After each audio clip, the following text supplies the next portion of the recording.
쿠팡 파트너스에서는 주간 기사, 야간 기사 이렇게 별도로 나눠가지고 조사를 했는데 야간 기사는 90몇 %인가가 이제 나는 야간에 만족한다 라고 대답을 하셨어요. 소비자 단체 대표나 뭐 무슨 교수 뭐 이런 분들이 나와가지고 하는 얘기가 단가를 올려서 택배 기사한테 돈을 더 줘야 된다, 그렇게 해서 노동 강도를 내려야 한다, 뭐 이런 말도 안 되는 소리를 하거든요. 산업에 대한 기초적인 이해가 없는 거예요. 규모의 경제라는 말을 모르는 것 같아요. 아니 어떻게 그런 사람이 교수가 됐는지 모르겠는데 이거는 고등학교 정도 나오면 다 아는 거 아니에요? 택배 기사들의 그 과로사를 얘기하려면 가장 근본적인 문제는 시내에 터미널을 짓게 해줘야 돼요. 터미널을 못 짓게 하잖아요 지금. 그러니까 지자체 조례에 물류 창고, 그 다음에 물류 집배 시설 이런 게 혐오 시설로 분류돼 있어서 큰 차 들어오고 이러니까 이거를 이제 다 시내에서 내보내잖아요. 니들이 받을 물건인데 터미널이 여기 없으면 니들이 빨리 못 받으니까 니들이 손해인데 이 얘기를 설득을 못 하는 거예요 정치인들이. 우리나라 정치인들이 다 병신이라고 생각을 하거든요.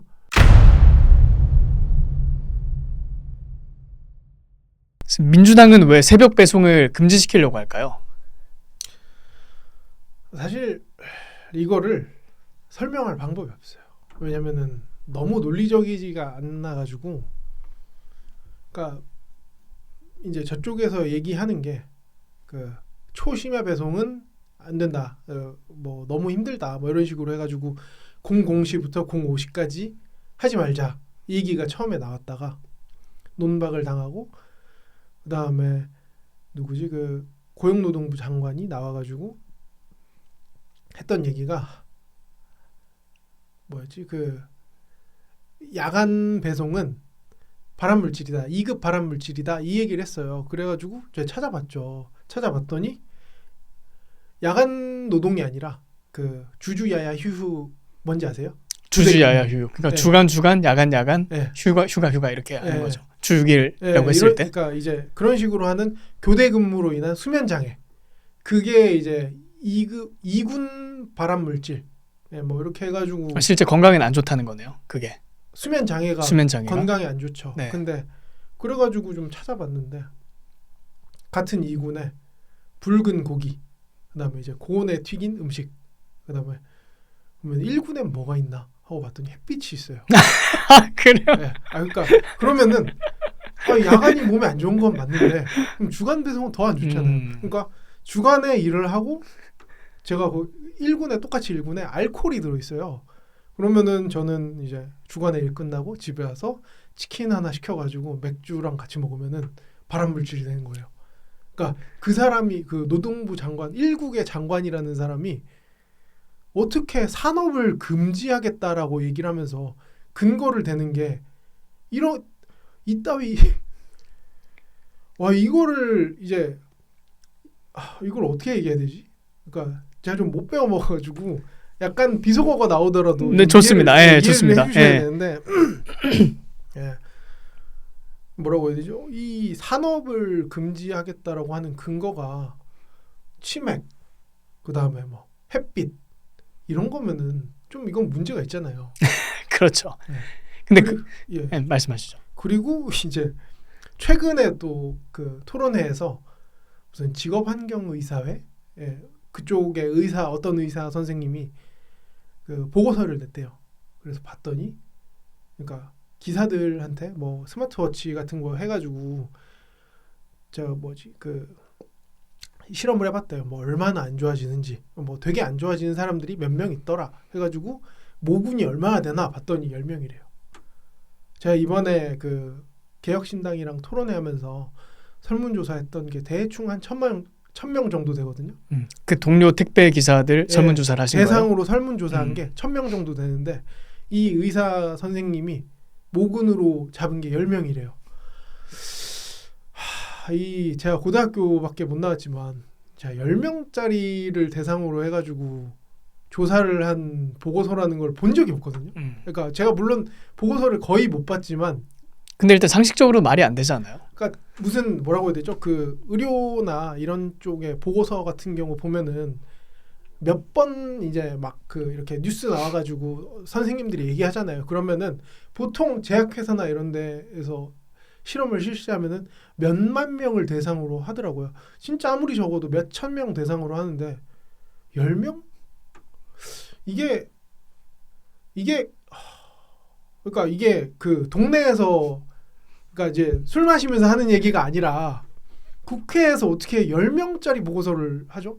저는 1000명 그러니까 택배 기사가 대충 다 합쳐서 한 10만 명 정도 돼요, 지금. 근데 제가 1000명 조사를 했잖아요.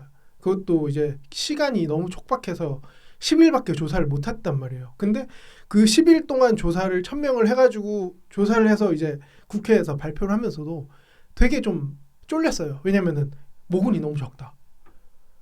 이게 되게 좀 부끄럽다 이런 생각을 했단 말이에요.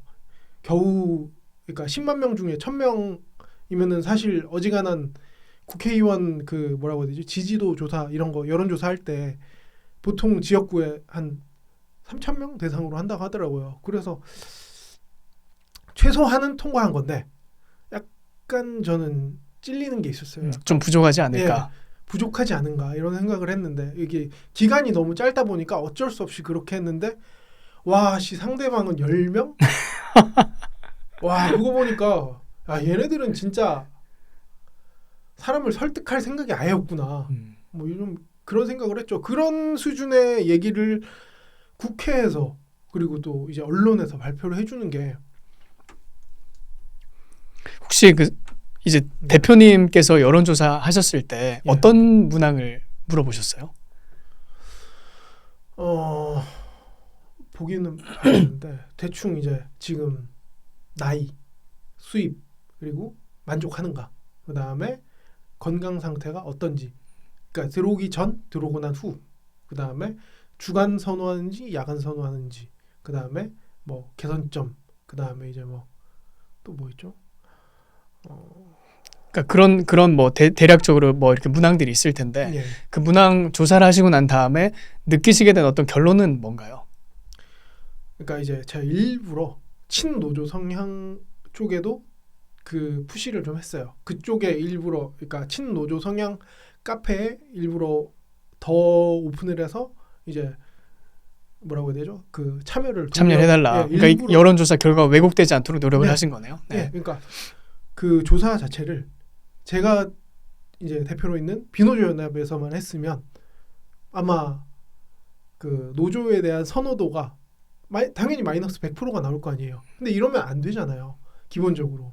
그래서 제가 이제 있는 대표로 있는 곳이 6,000명이고 그다음에 제가 이제 친노조 성향 여론조사 이제 부탁했던 게 거기가 이제 한 5만 명 돼요. 근데 거기는 그러니까 보통 의견이 친노조 성향이 많으세요. 여기서 잠깐만 대표님께서 말씀하신 친노조라고 하면 네. 민주노총 산하에 있는 그 택배 노조를 말씀하시는 거죠. 네, 그러니까 노조 친노조 성향, 친노조. 노조랑 의견이 대체로 비슷한 방향으로 가는 분들인데 거기다 일부러 부탁을 했어요. 그러니까 거기서 노조라고 하면 그 민주노총 네, 관련된 노조 맞습니다. 말씀하시는 거죠. 네. 이제 그런 쪽에다가 일부러 부탁을 해가지고 여론조사를 부탁드렸고 그 다음에 당연히 쿠팡이 필요하잖아요. 그래서 쿠팡 파트너스 연합에도 여론조사 부탁드렸고요. 네, 그렇게 해서 저는 되게 최대한 공정하게 조사를 했다고 생각합니다.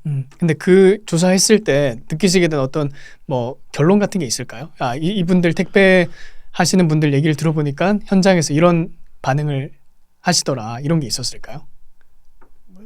제가 평소에 생각하는 거랑 비슷했어요. 네, 비슷해요. 그럼 여기서 지금 이제 민주당에서 새벽 그 배송을 금지해야 된다 이렇게 얘기하면서 예. 뭐 택배 기사들이 착취당하고 있다, 그다음에 네. 과로사에 노출돼 있다 이런 얘기를 네. 많이 하거든요. 네. 이 주장에 대해서는 어떻게 보시나요? 과로사에 대해서 얘기를 할 것 같으면 그러니까 이제 CJ에서 21년에 한 10분 정도가 돌아갔어요. 근데 그 해가 유난히 물량이 많았고 실제로 물량이 많았고 되게 더웠어요. 그리고 택배 기사들 수입이 갑자기 기하급수적으로 늘어났어요. 그러니까 코로나가 발생을 하면서 그 당시에 이제 사회적 거리두기라는 걸 했잖아요. 그러면서 마트도 규제하고, 그러니까 쿠팡이라는 회사도 그때부터 성장을 하기 시작한 거고, 그 쿠팡이 당시에는 아직까지 이제 업계 1위가 아니었고 CJ가 압도적인 1등이었단 말이에요. 당시에는 물류 점유율이 50%가 넘었어요. 아예 독보적인 회사였잖아요. 그래서 물량이 엄청 많기도 했고 사람들이 이제 되게 힘들어하기도 했고 그런 만큼 그 인력 충원이 막 활발하게 되고 있는 와중에 인력 충원이 빨리빨리 되는 대리점도 있지만 늦는 대리점도 있을 거 아니에요. 그 늦는 대리점에서 돌아가시는 분들이 이제 발생을 한 거죠. 그리고 그거랑 별개로 그러니까 내가 물량을 많이 안 했음에도 불구하고 돌아가신 분도 있어요. 그러니까 뉴스에 되게 많이 났었는데 어떤 분이 이제 번지를 배송하면서 뭐 매일같이 뭐 밤늦게까지 했다 이러는데 제가 이제 기사를 보고 약간 의아했던 게 그분이 하루에 240개나 배송했다 이런 식으로 기사가 났는데 제가 그때 이제 하루에 배송하는 게 600개가 넘었거든요. 아 그래요? 그거 보면서 이제 물론 거기 그분이 이제 한진택배라는 약간 제가 일하는 CJ보다 약간 물량이 적은 회사에서 일을 하시는데 저도 한진에서 일해봤거든요.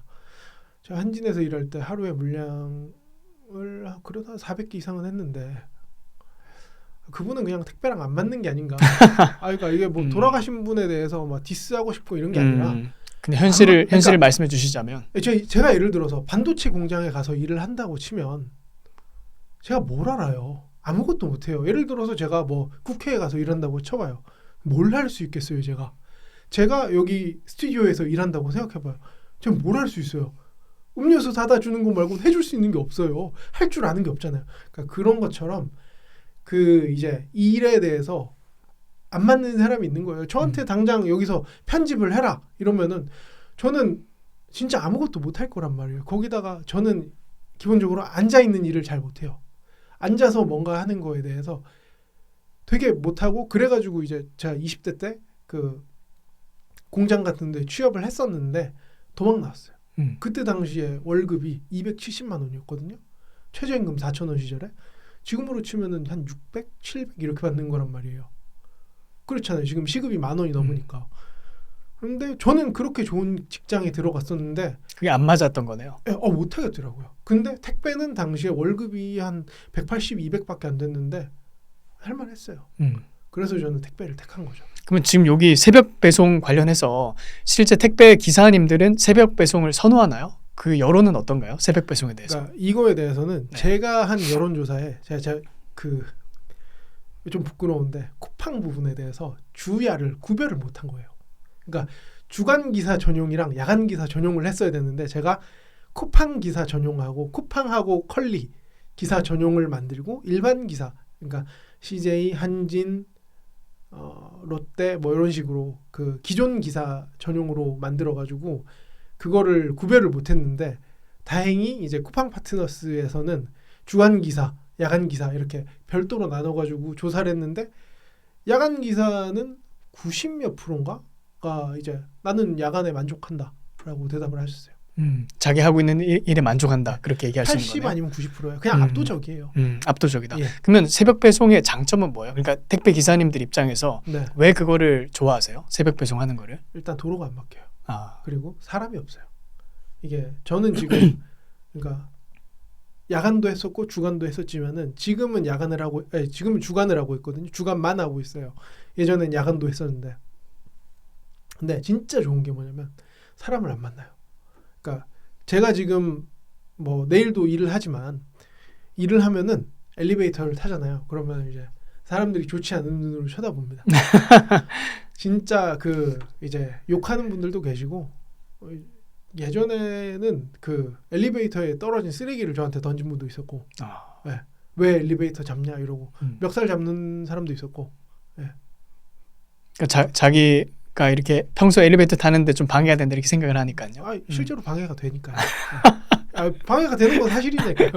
근데 사실 뭐 저도 엘리베이터 탔는데 이제 택배 기사님들 아무래도 그 동 전체를 해야 되니까 네. 다다다다닥 눌러가지고 네, 이제 맞습니다. 처리를 하시잖아요. 네. 그러면 좀 느려지는 건 사실이죠. 뭐. 욕하죠. 욕하는 거 이해해요, 당연히. 네. 근데 이제 새벽 배송을 하면 그런 사람들하고 마주칠 일이 없기 때문에 그게 없어요. 장점이다. 네. 진짜 그 뭐라고 해야 되지? 약간 과장 조금 못해서 도로를 혼자 쓰는 느낌을 받을 때가 있는데 와, 그 제가 여름에 그러니까 좀 돈이 많이 부족해가지고 주야를 동시에 했어요. 하루에 한 20시간? 최대 했을 때 한 22시간씩 일을 했거든요. 하루에요. 네.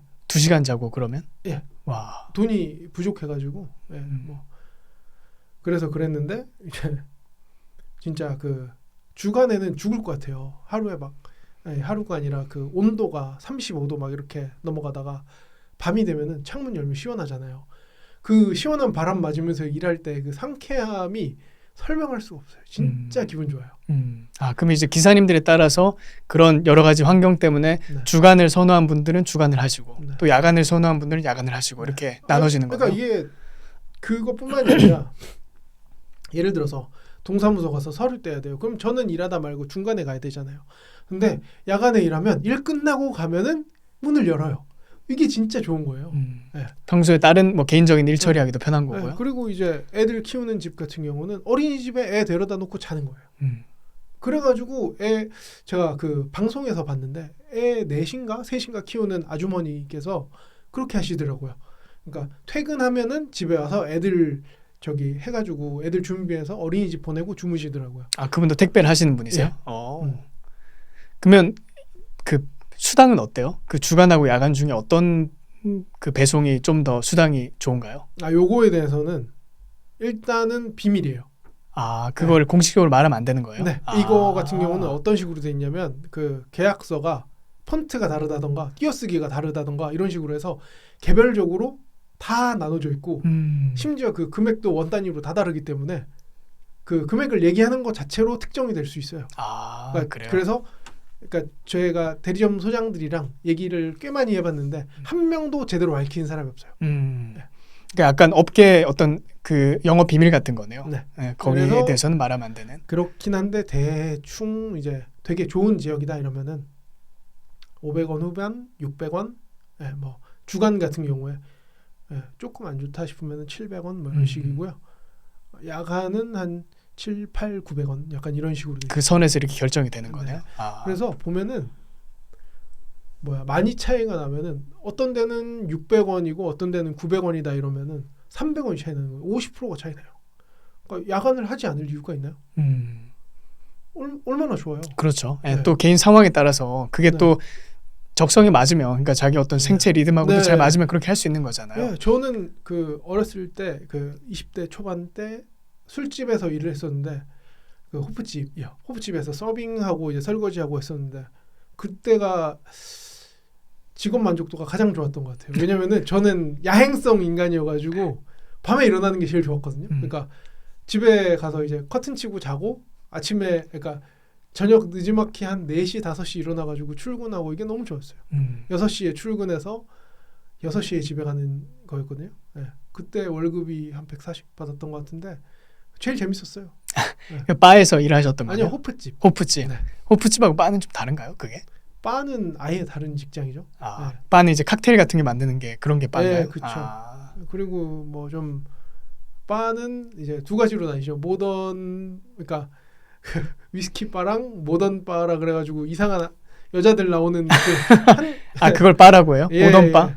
여기는 이제 미국이랑 달라서 그러니까 보통은 이제 바라고 하면 저는 뭐 퇴근하고 나서 뭐 이렇게 앉아가지고 조용히 생각하면서 뭐 한 잔 마시고 그런 데인 줄 알았거든요. 근데 모던 바라는 게 있는지는 몰랐어요. 여기는 이제 한국이기 때문에 약간 다릅니다. 약간 다른. 그 여기 이제 과거 인터뷰를 통해서 다시 뭐 택배 얘기로 돌아가면 택배 노조 문제점을 이제 지적하셨어요. 그러니까 여기서 말씀하시는, 좀 정리를 하자면 지금 이제 대표님께서는 택배기사 비노조 연합 대표시잖아요. 그리고 이제 노조가 있는데 그 노조가 어떤 단체고 그 노조의 문제점이 뭔지 좀 말씀해 주시죠. 평소에 노조랑 많이 싸우고 계시잖아요, 사실. 이게 이제 자주 보면 그냥 뭐라고 해야 되지? 그 이제 하는 얘기도 들어보고 하는데 일단 기본적으로 저희가 이제 개인 사업자잖아요. 개인 사업자인데 개인 사업자한테 그 문재인 정권 때 노조 필증을 줬어요. 이게 사실 저는 경제학 뭐 이런 데에서 개인 사업자나 사업자 간의 그거를 이제 담합이라고 하잖아요. 개인 사업자들이 뭉치는 걸 담합이라고 하잖아요. 그러니까 저는 그렇게 알고 있는데 이거를 허가를 해주더라고요. 그리고 실제로 그렇게 해서 단가가 계속 오르고 있죠. 그러니까 국민 편익이 떨어지는데 왜 줬는지 잘 모르겠어요. 그 필증을 통해서 뭐 어떤 걸 하려고 했던 거죠?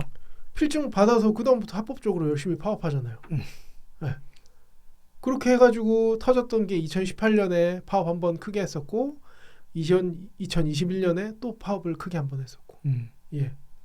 그 물류 대란 그때 그래서 났던 거죠. 예. 네. 2번이 났었죠 물류 대란이. 그러고 나서 좋아진 게 도대체 뭐가 있어요? 그 사람들이 바꾼 게 뭐가 있죠? 단가 올렸잖아요. 단가 올리니까 택배 물량이 떨어지고 단가 올리니까 그러니까 사회적 합의라는 게 지금도 하고 있지만 2021년에도 했어요. 그때 2021년에 그 사회적 합의라는 걸 해가지고 결국에 달라진 게 뭐냐? 110원만큼의 단가가 올라서 그 물량이 다 쿠팡 갔잖아요. 뭐가 좋아진 거예요 도대체? 그 사람들이 그 뭐 저기 110원 차감해가지고 그걸로 물류 분리비 내고 고용보험, 산재보험 사측에서 낸다라고 하는데 그 110원이 택배 기사한테서 삥 뜯는 거예요. 그러니까 그 사회적 합의라는 거에서 지금도 똑같은 얘기를 해요. 그러니까 최근에 있었던 그 민주당 쪽은 비공개니까 못 보고 그다음에 국민의힘하고 개혁신당 토론회는 제가 발제를 했었고 국민의힘 같은 경우도 이제 제가 발제 비스무리하게 했었는데 이제 저희가 못 나가고 그쪽에서 했는데 둘 다 소비자 단체 대표나 뭐 무슨 교수 뭐 이런 분들이 나와가지고 하는 얘기가 단가를 올려서 택배 기사한테 돈을 더 줘야 된다. 그렇게 해서 노동 강도를 내려야 한다. 뭐 이런 말도 안 되는 소리를 하거든요. 이게 진짜 산업에 대한 기초적인 이해가 없는 거예요. 아니 문제점 뭐라고 생각하세요? 그 주장의 문제점. 그냥 틀렸잖아요. 그러니까 그 규모의 경제라는 말을 모르는 것 같아요. 아니 어떻게 그런 사람이 교수가 됐는지 모르겠는데 그분 면전에다 대고 그 얘기는 못했는데 아니 규모의 경제라는 얘기를 모르나요? 이거는 뭐라고 되지? 고등학교 정도 나오면은 다 아는 거 아니에요? 저는 이제 배움이 짧아가지고 고등학교 수준의 정보밖에 몰라요. 그러니까 고등학교 수준의 경제 지식밖에 없단 말이에요. 뭐 그거 말고는 이제 신문 보는 정도인데 규모의 경제라는 거, 그러니까 삼성에서 왜 큰 공장을 짓겠어요? 큰 공장을 지어야 기타 등등 다른 비용이 줄어들잖아요. 네? 이거는 상식 아니에요? 근데 그러니까 단가를 올리면은 수요가 내려가잖아요. 그러니까 이거는 이걸 어떻게 설명을 해야 되지? 그렇죠. 소비자들은 아무래도 안 사게 되니까요. 예. 가격이 비싸지면. 예. 아니 쿠팡에서 지금 그 벤더사라던가 뭐 중도메인 이런 사람들을 쪼아서 단가를 1원이라도 더 내리려고 하는 이유가 뭐예요? 하나라도 더 팔려고 하는 건데 그 단가를 올린다? 이게 제정신으로 할 수 있는 소린가요? 그러니까 이걸 어떻게 설명을 해야 될지 모르겠어요. 그러니까 1 더하기 1은 1인데 이거를 틀렸다고 자꾸 얘기를 하는 사람들이 국회라는 곳에 나오니까 제가 너무 당황스러운 거예요. 아니, 그러니까 1 더하기 1은 2. 네, 이게 네. 틀렸다고 네. 하는 사람들이 자꾸 국회에 나오는 거예요. 네. 아니 이걸 어떻게 제가 설명을 해야 되냐고요. 당황스러운 거예요. 그러니까 이거는 너무 당연한 이야기인데 이거를 나가서 설명을 해달라라고 하는 게 이게 말이 안 되잖아요. 그러니까 그 사람들의 논리는 택배 단가를 올리면, 그러니까 어떤 뭐 강제적으로 뭐 정부의 개입을 통해서 올리면 그만큼 택배 기사님들이 일을 안 하게 되니까 적게 하니까 네. 그만큼 이제 생활 수준이 좋아진다. 그러니까 뭐 어떤 삶의 질이 좋아진다. 뭐 이렇게 그러니까 이제 생각하는 택배 건가요? 기사한테 단가를 더 줘서 일을 적게 해도 지금 버는 만큼 벌게 하자. 그렇죠. 그렇게 하면 이제 뭐 아까 네. 말씀했던 뭐 생존권이라든지 네. 그 과로하는 일이 줄어든다. 뭐 이렇게 생각을 하는 거네요. 그 사람들은. 그러니까 이거는 진짜 전능과 같은 소리고 이렇게 방송에 나갈 수 있는지 모르겠는데. 괜찮아요. 예. 네, 아니 이게 이 뭐라고 해야 되지? 그 어느 순간부터 이런 사람들이 자꾸 방송에 나오는데, 그러니까 방송에 나오려면 적어도 이제 틀리진 않은 이야기, 뭐 그러니까 다른 얘기는 할 수 있어도 틀린 이야기를 하면 안 되고, 틀린 이야기를 하면은 그게 이제 논란이 되고 다시는 방송에 못 나오고 이래야 되는데, 요즘에는 틀린 얘기 하는 놈들만 나와가지고 자꾸 방송을 하고 맞는 얘기를 하면은 어떻게 그런 얘기를 할 수 있어요? 뭐 이러면서 사람을 막 미친놈 만드니까 미치겠는 거예요. 아니 그 돌아가신 분이 일이 안 맞다라고 하면은 어떻게 죽은 사람을 모욕하냐 이런 얘기를 하니까 그런 의도가 전혀 아니잖아요. 예, 아니 안 맞는 걸 어떻게 해요? 안 맞는 걸 안 맞는다고 하는 건데, 예, 아니 당연히 저같이 좀 머리는 약간 부족해도 힘, 근데 너무 예, 아니, 너무 그러니까 겸손하게 표현하시는 것 그냥 같아요. 이제 그냥 힘 좋고 음. 건강한 애들이 네. 택배는 잘할 거 아니에요. 택배 하는데 갑자기 막 키는 180인데 40kg짜리 막 삐쩍 고른 사람이 와가지고 일하면 잘 하겠어요? 힘들잖아요. 그러니까 막 체질상 안 맞는 사람들이 분명히 예, 있다. 그 그냥 말씀을 하시려고 했던 이 거잖아요. 일 자체가 안 맞는 사람들이 그렇죠. 분명히 예. 존재하고 그런 분들이 오면은 문제가 생겨요. 그래서 저는 그런 사람들을 많이 봤고 이 2011년부터 하다 보니까 그런 사람들 뒤치다거리 하러 다니고 막 적응 못 해가지고 그 차 샀다가 인수인계 해주고 일 가르치고 했는데 일 못해서 이제 놀이터에다가 차 세워놓고 도망가는 경우도 있었고, 예. 별 이상한 경험 다 했어요. 그 지금 아까 대표님이 예. 그 단가를 낮추는 게 정말 중요하다라고 말씀하셨잖아요. 왜 그런 거예요? 그러니까 이제 이거는 되게 간단한 건데. 그러니까 단가라고 하면 잠깐만요. 그 단가라고 하면 택배 하나를 배달하실 때 기사님들이 배달하실 때 받는 수당을 말하는 거죠. 아니요. 그게 아니에요? 그게 아니라 이제 고객이 그러니까 화주가 택배사에 지불하는 택배비. 화주면 누구죠? 고객이요? 그러니까 예를 들어서 네. 무신사 같은 쇼핑몰이 있을 거 아니에요. 네. 그런 데서 예를 들어서 이제 택배를 보내요. 근데 그게 이제 실제로는 걔네들은 아마 뭐 얼마인지는 정확하게 얘기할 수 없지만 이제 뭐 대충 2,000원 밑일 거예요. 예. 찍어보면 알겠지만 대략적으로? 그걸 얘기를 할 수는 네, 없어요. 대략적으로. 이건 이해해 주세요. 예. 대충 2,000원 밑에예요. 예. 그런 식으로 이제 단가가 내려가야 되는 거예요. 보세요. 이 음료수 시장으로 예를 들어 볼게요. 제가 이제 택배 시작하면서부터 이제 음료수가 택배로 슬슬 넘어오기 시작했어요. 그 원리를 이제 말씀드릴게요. 그 벤더사가 있어요. 벤더사는 뭔지 아세요? 잘 모르겠어요. 예를 들어서 롯데칠성이라는 회사가 있어요. 거기서 전국의 소매점에 직접 뿌릴 수는 없잖아요. 그러니까 뭐 충청도면 충청도, 경기도면 경기도, 경상도면 경상도 이런 식으로 총판을 둬요. 그걸 저희는 이제 물류에서는 벤더라고 해요. 그 벤더가 이제 그 뭐라고 해야 되지? 그 수원이면 수원, 뭐 서울이면 서울 이렇게 배달할 기사들이 있어야 될 거 아니에요. 그러려면 일단 물류 창고가 있어야겠죠. 물류 창고를 짓고 기사를 뽑았으면 배달할 차가 있어야 될 거 아니에요. 그래서 차를 사면은 기본적으로 기름값, 보험료 뭐 이렇게 나갈 거고 기사들 월급도 나가야 되고 4대 보험도 나가야 되고 그러다 보니까 비용이 많이 들어요. 그러니까 그거를 회사 측에서 다 관리하려면 예를 들어서 아까 네. 롯데칠성에서 관리하려면 돈이 너무 많이 든다. 그래서 이제 이거를 하청을 주는 게 벤더죠. 그러니까 이 CJ 대한통운 같은 택배사도 똑같아요. 이거를 다 전국을 직접 관리하면 힘드니까 위탁을 주는 거예요. 그걸 하청을 주는 거죠. 이렇게. 그렇게 해서 이제 벤더사에 하청을 주고 이제 벤더사는 수원을 기반으로 해서 그러니까 수원의 벤더사라고 치고 수원을 기반으로 해서 물건을 팔아요. 근데 옆에 보니까 택배라는 게 있는 거예요. 근데 얘네들은 2,500원에 물건을 보낼 수 있는데 거기를 통해서 보내게 되면 그러니까 제가 기사가 필요가 없잖아요. 차도 필요가 없고 그렇죠. 물 창고만 있으면 되는데 거기다가 판로가 전국으로 넓어져요. 그러니까 나는 지금까지는 수원이라는 그 제한된 구역에서만 판매를 했는데 갑자기 판로가 전국으로 넓어지는 거예요. 이게 그 뭐라고 해야 되죠? 그 이제 소련 망하면서 중국이 자유시장으로 중국이 먼저 편입되고 소련이 망했나요? 예. 그런 것 같은데 중국이 그 자유시장으로 편입된 것처럼 판로가 전국으로 넓어지면 그러니까 전국에서 물건을 사주면은 그러니까 예를 들어서 수원에서 10명 중에 3명이 나한테 사더라도 사는 것보다 전국에서 10명 중에 1명이 사는 게 판매 금액이 훨씬 클 거 아니에요. 그러니까 택배를 택하는 거죠. 택배라는 산업이 발전한 원리가 이거예요. 그럼 원래는 회사들이 예를 들어서 네.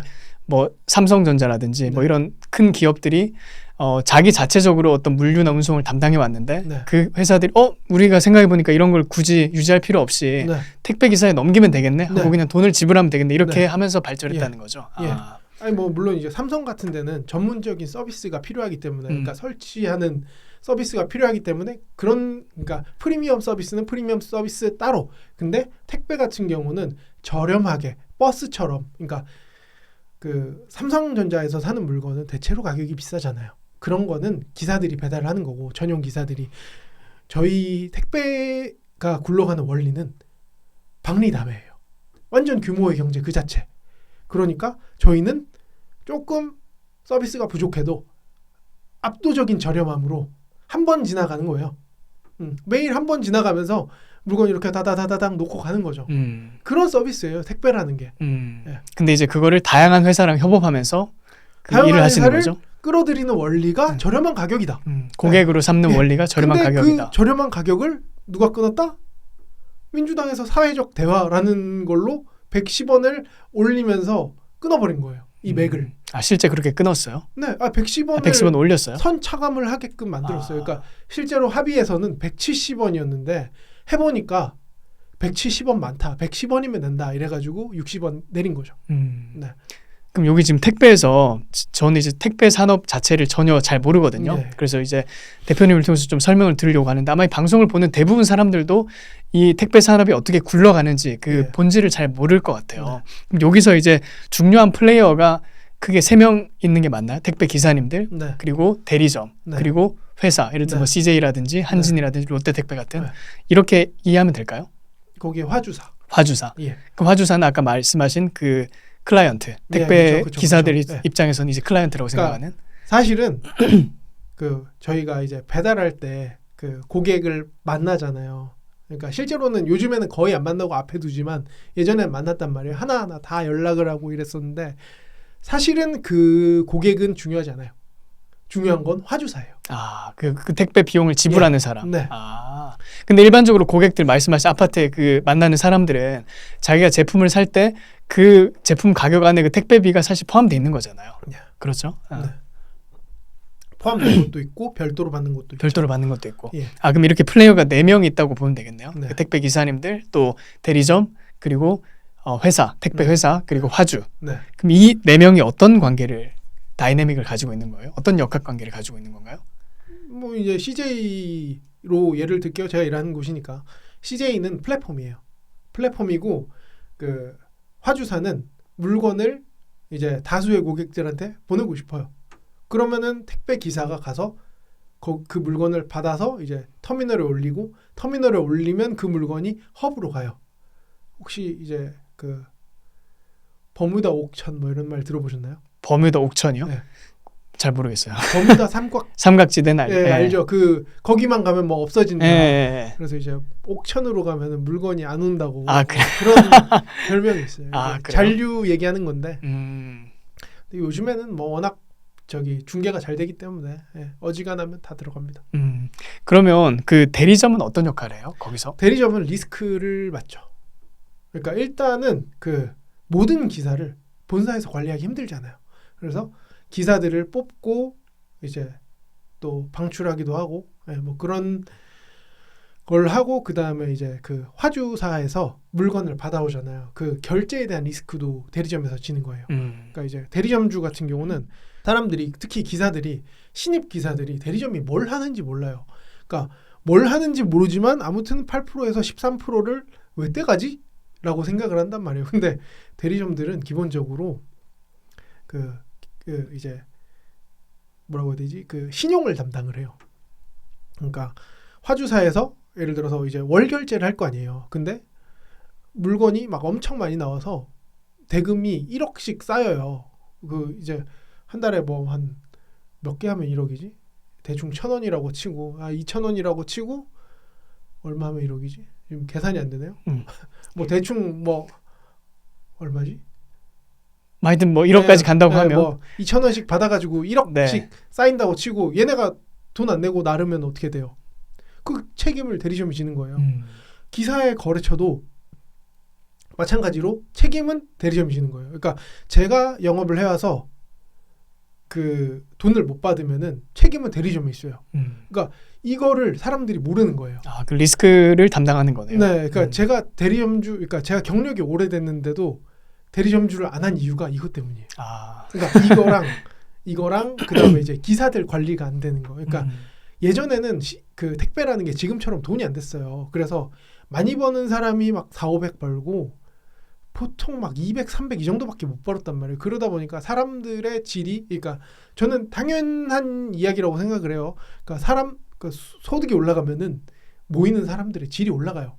이건 너무 당연하잖아요. 그렇죠. 그래서 예전에는 술 먹고 안 나오거나 도망가는 경우가 되게 비일비재했어요. 그러니까 이 가격에 이 월급 받으면서 내가 여기서 일을 못 하겠다 이러고 도망가는 거죠. 이건 사실 합리적인 이야기거든요. 그러니까 지금 600, 700 버는 사람들이 많아진 지금에는 이 일자리를 잃을 수 없다라고 생각하기 때문에 더 열심히 나오는 사람들이 많아진 거고.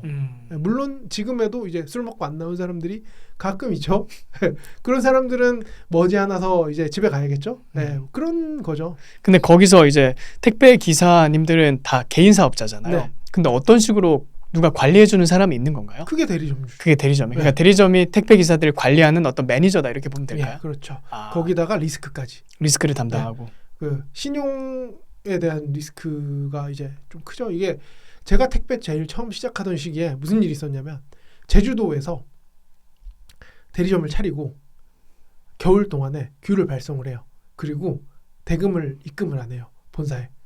그래서 그러니까 대리점주가 알고 보니 노숙자예요. 이게 뭐지? 하고 보니까 그러니까 유령으로 법인 만들어가지고 터트리는 거예요. 아, 그렇게 다 받아놓고 돈은 입금 안 하고 그냥 예. 먹고 나르는 예. 거네요. 그런 게 되게 많았어요. 예, 제가 처음 택배 시작하던 시기에는 별 희한한 일 다 있었어요. 뭐 경찰서장 납치해가지고 그 경찰서장 부인 납치해서 돈 요구했다가 둘이서 이제 납치했는데 2천만 원 받아가지고 그 이제 공범한테 자기는 1,000만 원밖에 못 받았다 해서 500만 원 주고 자기가 1,500만 원 먹었다가 잡혀가지고 그 1,500만 원 받은 사람이 더 오래 살기도 하고 재밌는 일 많았어요. 그러면 지금 이제 개인 사업자로서 택배 예. 기사님들이 그러면 본사랑은 어떤 관계예요? 특별히 뭐 관계가 있을까? 아니면 그냥 느슨하게 그냥 뭐 일거리를 처음 만들어주는 회사다 뭐 이 정도 생각을 하는 건가요? 그러니까 이제 하청의 하청인 관계인데 제가 이제 CJ에 일하게 된 계기가 뭐냐면 여긴 되게 특이해요. 그러니까 개인 사업자 체제고 노조가 생기기도 한참 전인데 경조사비를 주더라고요. 그러니까 결혼을 하면은 제가 이제 건당 800원을 받는다고 치면 400원을 더 줘요. 50%를 더 줘요. 건당요? 예. 그러면 그만큼 동료 기사들이 하고 싶어질 거 아니에요. 그러니까 내가 똑같이 배달을 하는데 여기는 400원을 더 줘요. 그러면은 내가 이 사람의 지원을 해줄 만하잖아요. 일하는 거를. 그렇게 해서 이제 경조사비를 지원하죠. 그리고 장례식 있으면은 그 CJ 컵, 종이컵, 뭐 저기 나무젓가락 이런 거 다 지원해주고. 그런 식으로 좀 연대감을 보여주는 거네요. 네, 그렇죠. 거기다가 이제 자녀 학자금 이런 것도 좀 주고. 지금 제도가 좀 바뀌었는데 예전에는 뭐 1급이 대학교 가면 한 250만 원, 2급이 뭐 한 150만 원, 뭐 3급이 50만 원, 100만 원 뭐 이랬던 것 같아요. 네. 근데 이게 참 독특한 시스템 같다는 생각은 들어요. 네. 왜냐하면 말씀하신 대로 지금 점주도 있고 또 네. 회사도 있는데 네. 어쨌든 택배 기사님들은 개인 사업자잖아요. 예. 전 이게 굉장히 중요한 포인트라고 생각을 예. 하거든요. 근데 일반적으로 생각할 때 회사가 있으면 그 이제 CJ라든지 한진이라든지 이런 택배 회사들 있잖아요. 네. 그럼 당연히 그 택배 기사님들은 거기 직원이니까 근로자 아니면 뭐 노동자 이렇게 네. 관계가 될 것 같은데 네. 또 이 그 택배 기사님들이 다 개인 사업자로 활동한다는 게 굉장히 흥미롭거든요. 그렇죠. 그리고 일 자체가 일이 끝나면 집에 가잖아요. 그래서 개인주의적 성향이 되게 강해요. 아, 택배 기사들 예. 자체가요? 예. 예. 그러니까 빨리 끝나면 빨리 가는 거네요. 네. 그래서 자기 하고 싶은 만큼만 받아서 하는 거예요.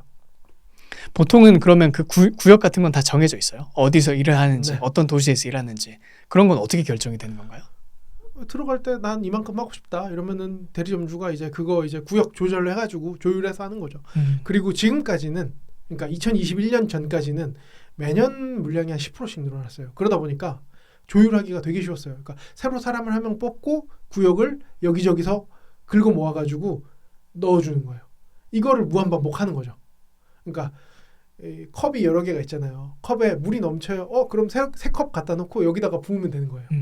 네, 그런 원리로 돌아갔던 거죠. 근데 이제 그 성장이 2021년에 끝난 거예요. 왜냐? 사회적 합의가 110원을 선차감을 하게 되면서부터 사회적 합의로 이제 110원 선차감을 하게 되면서부터 단가가 왜곡이 된 거예요. 그러니까 시장이 돌아가는 게 아니라 시장 원리대로 돌아가는 게 아니라 그 왜곡이 하나 끼니까 시장이 삐걱대는 거죠. 예. 그런 겁니다. 그럼 지금 예를 들어서 이 말씀하신 부분에서 결국에는 이제 뭐 정부가 국민의 삶을 통제하려고 하면서 이제 발생한 문제라고 저는 생각을 하거든요. 근데 여기서 이제 대표님께서 예전에 그 한국의 택배 산업과 또 일본의 택배 산업을 네. 이렇게 비교해서 말씀을 하셨던 부분이 참 예. 기억에 남거든요. 예. 그게 어떤 차이가 있는지 좀 설명을 해주시죠. 그러니까 일본 같은 경우는 직원 체제예요. 지금 CJ 같은 경우는 거기를 되게 많이 본따 왔는데, 그러니까 거기에서 이제 자동 분류 시스템이 있거든요. 그러니까 하드웨어적으로는 비슷해요.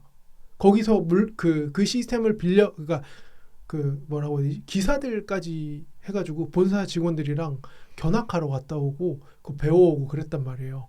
그래서 그걸 이제 휠소터라고 하는데, 그런 것도 배워오고 했는데 거기랑 여기랑 결정적으로 다른 게, 일본은 직원 체제, 여기는 자영업자 체제, 이런 식으로 되어 있는 거예요. 그러니까 거기는 다 직영이고 여기는 대리점 체제란 말이에요. 그러다 보니까 무슨 일이 발생하냐면, 여기는 무조건 도장을 받아와야 돼요. 그러니까 여기는 책 잡힐 일을 안 하는 그런 쪽으로 가는 거고, 일본 같은 경우는 책 잡힐 일을 최대한 적게 만들자, 이런 식으로 가는 거고. 그러니까 택배 기사들 입장에서요. 예. 그러니까 공무원 마인드가 되는 거죠. 그리고 CJ 같은 경우는, 그러니까 CJ뿐만 아니라 한국의 택배 같은 경우는 최다 뭐라고 해야 되지? 하나라도 더 하자. 그러니까 기왕 출근했으면 빨리 하고 빨리 집에 가자, 이런 마인드가 된 거예요. 그래서 저희 같은 경우는 어떻게 하냐면, 그러니까 뭐 기사마다 다르지만 뭐 부부가 같이 하면서 이제 배달하는 경우도 있고, 아니면은 알바를 뽑아가지고 아파트에다가 물건을 앞에다가 내려놓고, 그 아파트마다 보면은 요즘에 아파트 입구에 택배가 쌓여 있는 경우 종종 보시죠. 그런 식으로 아파트 입구에 내려놓기만 하고 배달은 알바가 하는 거예요.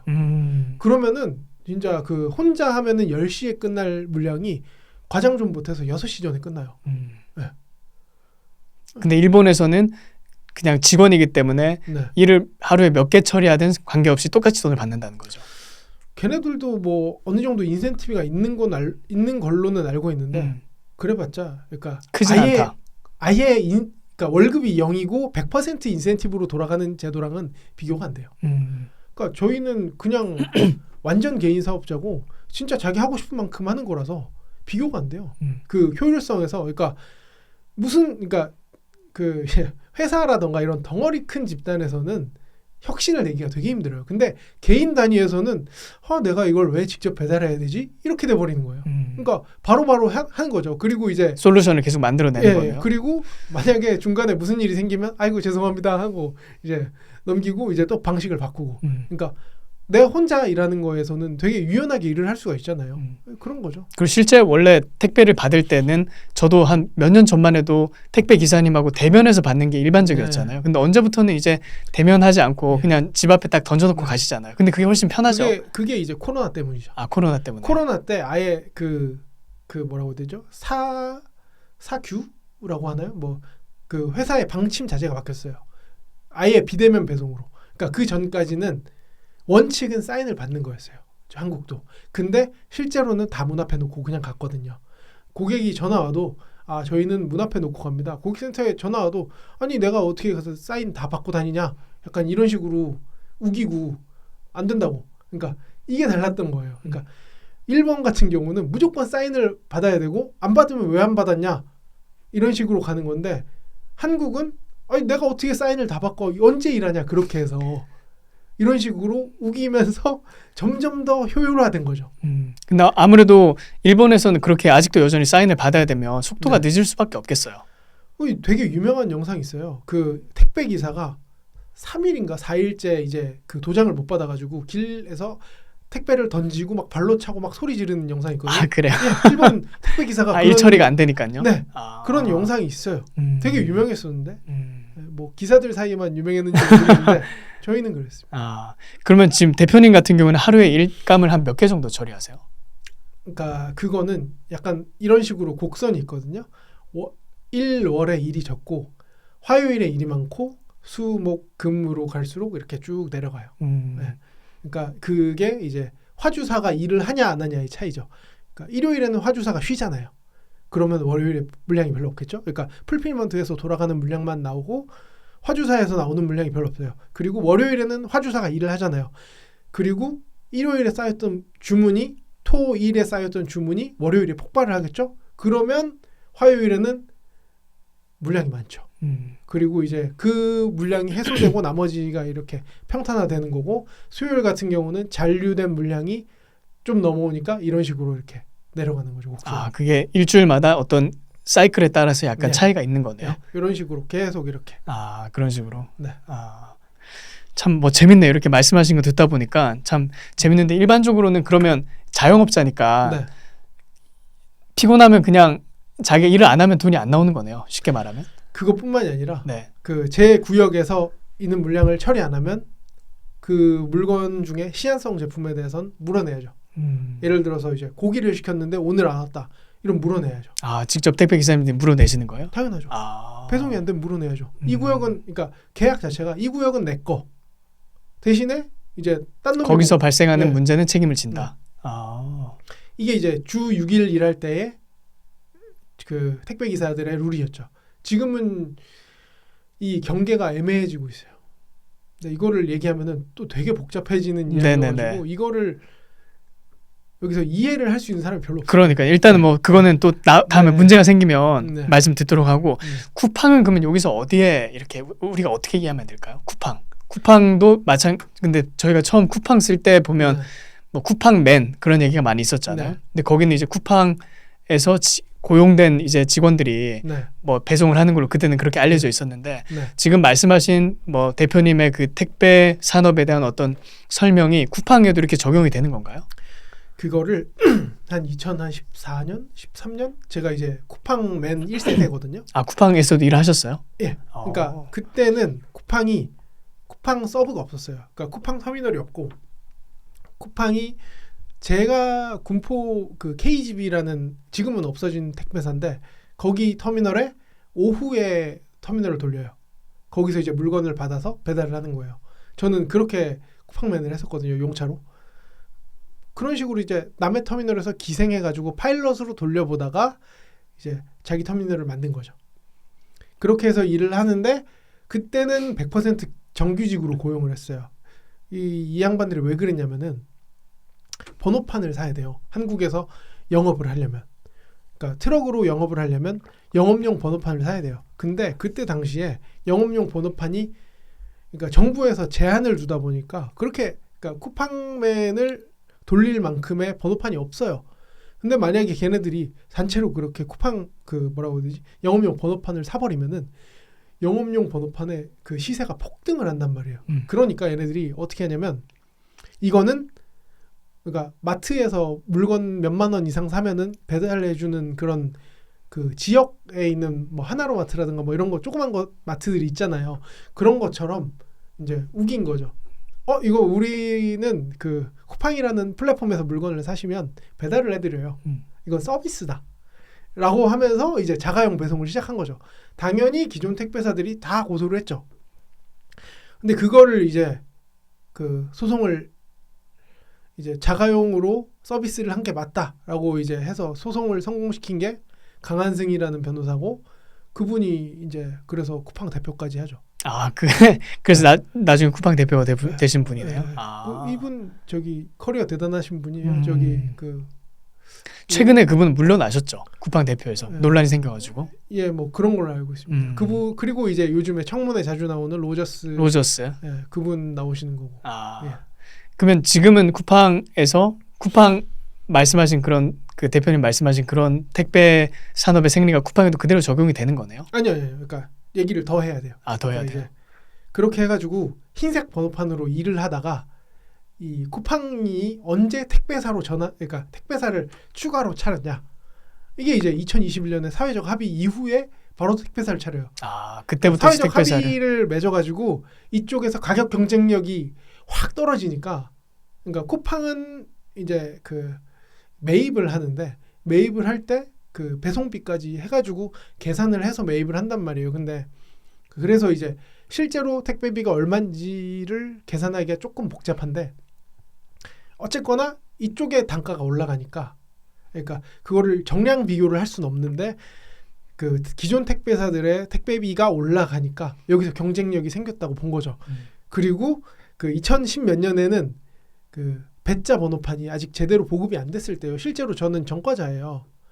그러니까 제가 그 불법 영업으로 벌금 100만 원을 맞은 전과자거든요. 아 진짜요? 예, 이게 좀 어이가 없는데 정부에서 노란색 번호판을 준다 그랬어요. 지금은 신청하면 그냥 바로 나와요. 노란색 번호판이.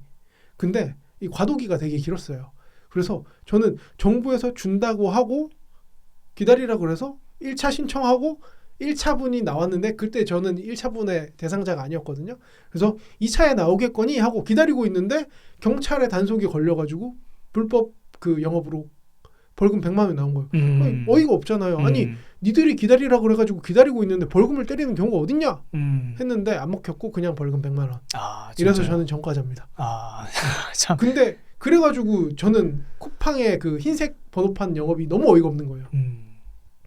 거기다가 그러니까 제가 강한승이라는 사람이 진짜 대단하다고 느낀 게 뭐냐면, 그러니까 쿠팡맨은 정규직이잖아요. 근데 거기에 그 쿠팡 플렉스인가 뭔가 하는 어쩌고가 중간에 있었어요. 그러니까 자가용으로 그 쿠팡 물건 받아서 배달하는 사람들, 이게 뭐 그때 당시에는 초기여가지고 단가가 되게 좋았어요. 뭐 한 1,000원 정도 줬는데 이거는 100% 불법이잖아요. 정규직도 아니고 자가용으로 영업을 하는 거니까. 야, 근데 국토부에서 유권 해석을, 그러니까 뭐 몇 리터 이하의 그 뭐라고 해야 되지? 그 뭐 40리터인가 몇십 리터 이하의 물건 배달은 문제가 없다. 약간 이런 식으로 국토부에서 유권 해석을 내놓더라고요. 그거 보고 충격받았어요. 그걸 만들어낸 사람이네, 어떻게 보면. 예. 아. 그거 보고 어이가 없어가지고, 아니 나는 개인 사업자 내고 세금도 내고 있는데 불법 영업으로 벌금 100만 원 냈는데 그 자영업, 그러니까 자가용으로 알바 뛰는 사람들은 100% 불법인데 벌금을 안 내요. 그거 보고 진짜 속이 뒤집어지는 줄 알았어요. 예. 근데 아무튼 그렇게 하다가, 그렇게 계속 유지하다가 21년에 사회적 합의를 맺으니까 그때 CLS를 만듭니다. CLS를 만들고 그러니까 이제 자영업자 택배기사 체제로 전환을 받으면서 이제 그동안에 쿠팡맨들이 타고 다니던 트럭을 쿠팡맨들한테 판 거죠. 아, 판매하고 이제 바뀌게 된 거네요. 예. 그러면서 이제 그러니까 이미 신청만 하면 나오는 단계까지 와 있는 상태에서 CLS를 만드니까 바로 배짜 넘버가 다다다닥 나오면서 그 쿠팡은 이렇게 승승장구한 거죠. 그리고 이제 단가에서 그 경쟁력이 떨어졌는데 서비스가 쟤네들은 24시간이잖아요. 그러니까 이제 CJ 입장에서는 뭐라도 해야겠다라고 하는 게 이제 주 7일 영업인 거고요. 그러니까 1년 366일 빼야죠.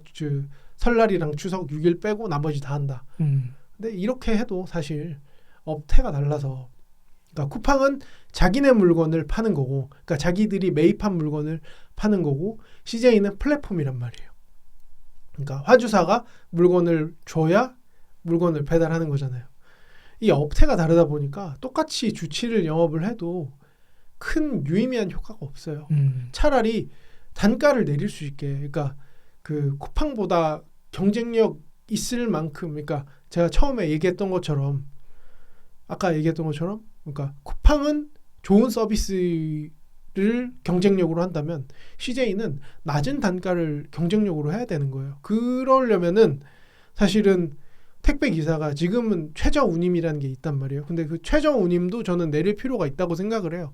근데 이 얘기하면 노조가 난리가 나겠죠. 왜냐면 그 최저 운임이라는 게 어떤 거죠? 그러니까 거기서 운임이 어떤 거예요? 최저 운임을 보장을 해요. 800원은. 아, 그러니까 어떤 건당 이제 800원은 최대한 그러니까 최소한 이거를 줘야 된다. 대리점에 주고 그 대리점은 그 대리점 운영하는데 뭐 기사랑 계약한 금액이 있을 거 아니에요. 그러니까 뭐 정액이면 정액, 퍼센트면 퍼센트 이런 식으로 계약을 한 게 있어요. 그래서 이제 그만큼 떼고 주는 거죠. 그럼 일반적으로 택배 기사님들하고 쿠팡 배달하는 분들하고는 사이가 좀 안 좋나요? 어때요? 아니요. 그런 건 아니에요? 안 좋을 이유가 없죠. 안 좋을 이유는 없고. 네. 아, 항상 쿠팡은 좀 그 하나의 그냥 독립된 캐테고리로 인식이 되는 것 같아가지고 그게 좀 궁금했거든요. 업태가 다르니까. 예. 아, 자기들이 그러니까 걔네들이 배송하는 물건 자체가 다 매입한 거잖아요. 아, 맞아요. 네. 그게 달라요. 그리고 거기다가 이제 농수산물 같은 경우는 완전히 달라요. 그러니까 다른 택배사에서 오는 농수산물은 이런 거예요. 예를 들어서 이거는 이제 또 다른 유통에 대한 이야기인데 기존의 그 유통이라는 게 어떤 식으로 되는지 대충은 아세요? 잘 몰라요. 유통에 네, 대해서. 그러니까 예를 들어서 농수산물을 생산을 해요. 그러니까 제가 뭐 밭에서 배추를 키워요. 배추를 키우면은 그거를 마을 단위로 이게 트럭에 실어요. 트럭에 실어서 가락 공판장으로 보내요. 동대문에 그 동대문 맞나? 뭐 아무튼 그 이제 공판장으로 보내면은 거기서 경매를 해요. 가락 시장에 보내면 경매를 하고 그 물건이 다시 돌아와요. 다시 돌아와서 우리 동네 시장에서 팔리는 식이에요. 그러니까 이게 뭐 사과 같은 경우는 안동농협에서 하고, 그러니까 경매를 하는 곳이 일부 다른 데가 있어요. 근데 뭐 이런 거는 넘어가고, 예, 이거 뭐 이제 대략적으로 그런 네, 시스템을 통해서 대충 이런 느낌으로 네. 가기 때문에 이제 가락시장 갔다가 돌아와서 팔리는 식이에요. 그거를 이제 그럼 가락시장 갔다가 저희 뭐 동네에 있는 마트로 이제 가는 거네요. 네. 그 물건들이. 이거에 대해서 이제 지난 몇십 년간은 그 유통 과정이 너무 복잡해서 이제 뭐라고 해야 되지? 소비자한테 가는 단가가 너무 비싸다. 이런 얘기 혹시 들어보신 적 있죠? 많이 들었죠. 그렇죠. 네. 이런 얘기 되게 많이 들어봤죠. 그래서 그거를 처음에 혁신한 게 어디냐? 이마트랑 홈플러스예요. 그 얘네들이 어떻게 하냐면 중도메인을 통해서 직접 납품을 받아요. 그 가락시장을 갈 거를 자기들이 예, 받아오는 자기들이 거네요. 땡겨가지고 중도메인을 통해서 물건을 받아가지고 팔았어요. 근데 그게 이제 2010년 중반쯤에 마트 24시간 영업 규제랑 그 일요일 의무 휴무 뭐 이런 거 당하면서 판매가 줄어든 거예요. 거기다가 코로나가 터지면서 판매가 더 줄어들고 그런 와중에 쿠팡이 신선으로 뛰어든 거죠. 로켓프레시 예, 하면서. 로켓프레시를 하면서. 네. 그러면서 이 마트로 가던 물량들이 전부 쿠팡으로 쏟아진 거예요. 그러면서 이제 중도메인들이 그 기존에는 납품만 했는데 이제는 분류도 하고 소분류 해가지고 패키징도 하고, 예를 들어서 파가 있어요. 파를 손질 안 된 파랑 손질된 파는 가격이 엄청 차이가 많이 나죠. 이거를 이제 중도메인들이 하기 시작한 거예요. 그렇게 해가지고 쿠팡에 통째로 납품을 하면 쿠팡이라는 회사가 통째로 매입을 해서 통째로 파는 거예요. 그러니까 판매의 규모의 경제가 이루어져가지고 농민들이, 그러니까 그 동안에는 어떻게 했어야 됐냐면, 그러니까 가락 공판장에 보내거나 아니면은 이게 싫다 그러면은 마트에 납품하거나 아니면은 스마트 스토어에, 그러니까 자기가 처음에는 자기가 직접 쇼핑몰을 만들어야 했어요.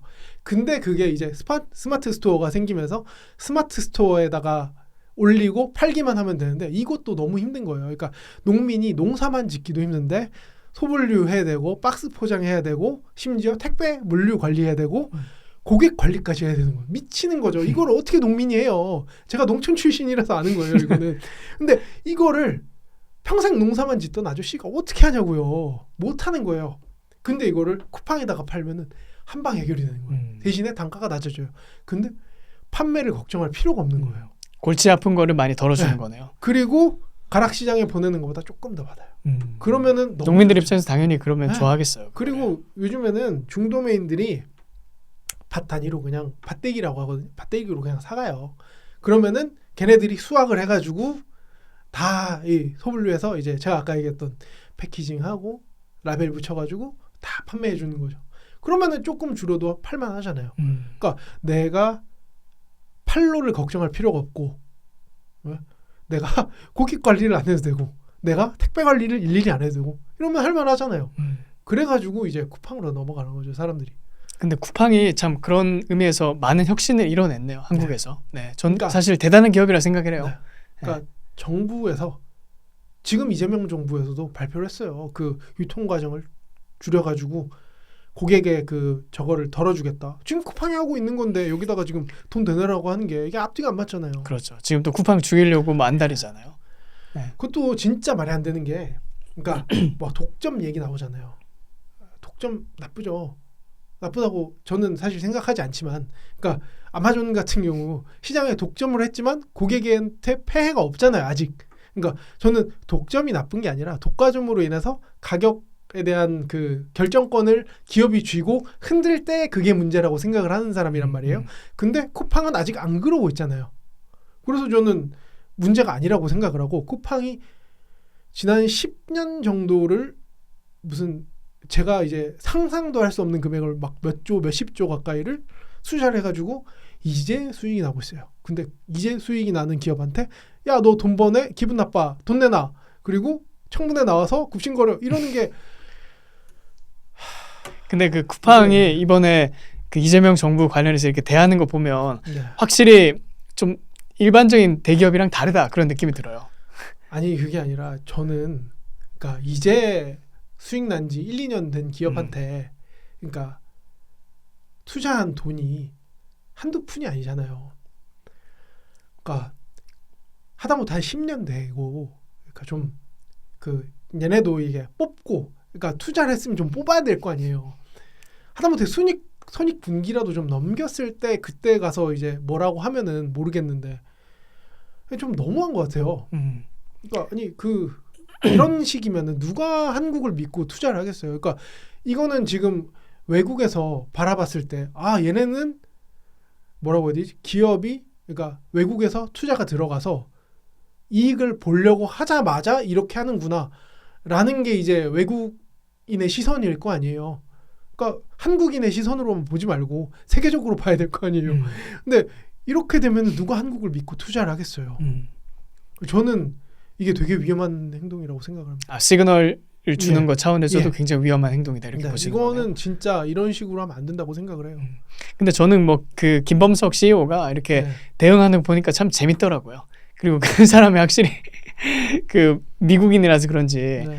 뭐 웬만하면 사실 뭐 대기업 총수들은 다 이 정도 이슈가 됐으면 다 청문회 나가지고 그냥 머리 굽시굽시거리면서 뭐 죄송하다 이렇게 했을 텐데 근데 뭐 거기에 대해서 이제 뭐 의견이 분분하긴 하지만 네. 확실히 대처 방법이 다르다. 그거는 분명한 것 같아요. 그거는 아마 법적인 지위가 달라서 그럴 거예요.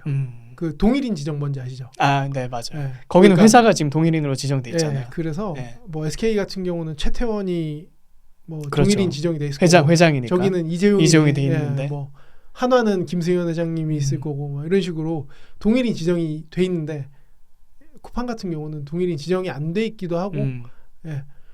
근데 동일인이라는 제도도 저 보니까 약간 이게 무슨 중세도 아니고 네. 이 제도를 과연 서구권에서 보면 아 여기는 왕정 국가구나 약간 그런 생각하지 않을까 싶기도 네. 하고 저는 최근에 제도를 알게 됐는데 공정위 그 5가지 그거 보고 약간 야 이게 제정신으로 만든 제도인가 싶기도 하더라고요. 뭐 지금 뭐 얘기하라면은 잘 기억 안 나가지고 네, 얘기 네, 못 하겠는데 그냥 처음 딱 봤을 때 야 이런 이 무슨 조선 시대도 아니고 사실 지금 김범석 나오라 얘기하는 것도 네. 네? 그럼 지금 그 국회의원 나으리들이 나와가지고 한번 애템 이거 한번 하고 싶어가지고 그런 거 그렇죠. 아니에요? 호통 한번 치고 싶으니까 네. 그러는 거겠죠. 네. 네. 저는 그 박종훈인가 하는 국민의힘 의원이 있어요. 글 쓴 거 보고 아 이 사람 민주당 의원이구나 해가지고 아니 그 민주당 의원은 뭐 세상 보는 게 왜 이러냐 막 이런 식으로 댓글 달았는데 바로 차단을 하더라고요. 그래서 근데 그 사람 국민의힘 의원이었어요? 예 충격을 받았습니다. 그리고 이제 제가 또 동료 의식을 느끼는 게 딸배거든요. 예, 그 오토바이 배달하는 분들이잖아요. 그분도 저의 낙가마라고 생각을 하는데 이런 말 해도 되나? 괜찮아요. 예, 뭐 저기 아니 저희 뭐 동네에서 쓰는 말이에요. 예, 뭐 맞습니다. 어쩌겠어요. 예. 우리 저희 낙가마라고 생각을 하는데 그 지금 배민 무슨 그 수수료 과잉 뭐지 무슨 이상한 법을 만들었더라고요. 와 진짜 세상에 대한 이해도가 얼마나 떨어지면 저런 법을 만드는지 모르겠어요. 그 대표님은 이 택배기사 비노조 연합을 만드셨는데 직접 만드신 거죠? 네. 이걸 왜 만드신 거예요? 이게 그 좀 부끄러운 이야기인데 김포에 대리점주 한 분이 돌아가신 적이 있어요. 자살을 하셨는데 2021년도에 예, 있었던 일이죠. 예. 2020년인가 21년인가 뭐 그때 돌아가셨는데 그분이 돌아가시기 전에 그 기자왕 김 기자의 그 대리점 기사가 나와가지고 뭐 이제 우리 대리점 소장이 뭐 무슨 한 달에 5천만 원을 번다 이러면서 이제 대리점주가 착취를 한다 이런 이상한 얘기를 하더라고요. 그래서 제가 영상을 봤는데 너무 틀린 이야기밖에 없는 거예요. 그래서 택배는 저런 식으로 돌아가는 일이 아니다. 뭐 이런 식으로 제가 댓글을 남기고 이제 페이스북에도 한번 올리기도 했고 그랬는데 그쪽에서 이제 연락이 왔어요. 나와라. 한번 나와서 얘기 좀 해달라. 근데 귀찮았어요. 하기 싫어가지고 안 나갔는데 한 달 뒤에 그분이 돌아가셨더라고요. 아, 그 대리점 예, 주가 예, 그 자살하셨죠? 예. 네. 근데 사실 돌아가시고도 그 대리점이 그 대리점인지도 몰랐고 그냥 별 생각이 없었어요. 근데 여기저기서 이제 연락이 와가지고 이런 일이 있고 그 다음에 그 대리점 내에 있는 카톡 그 이제 대리점주를 괴롭혔던 카톡 전문을 2달, 3달치를 다 받아봤는데 이게 못 보겠더라고요. 그게 그게 좀 뭐라고 해야 되지? 그때 내가 가서 한마디만 했으면 그러니까 저 사람 편이 세상에 한 명이라도 있다는 거를 나가서 얘기해 줬으면은 안 돌아가셨을 텐데 막 좀 그런 생각이 들더라고요. 그래서 만들었어요. 그러니까 제가 2018년에는 혼자 했거든요. 그 유머 저장소라고 혹시 아시나요? 예, 예, 인터넷 김은모, 유튜브 하셨던 예. 응모님 그분은 이제 한국의 전설이었잖아요. 전설이었죠. 예. 거기 나와가지고 했고 실제로 그때 당시에 노조가 와해 직전까지 갔었고 거기 방송 출연하면서 그리고 이제 그 사례 협박도 많이 받으셨다고 들었는데요. 네? 사례 협박. 예, 뭐 그런 얘기 많았죠. 예, 죽인다고 뭐 이런 얘기 많았는데 별로 신경을 안 썼어요. 예. 그때는 신경을 안 썼는데 21년에는 진짜 좀 아니다. 그때도 신경 많이 썼어요. 사실 막 방검복도 입고 예. 차에 이제 무기도 3단봉 같은 것도 들고 다니고 뭐 그랬었어요.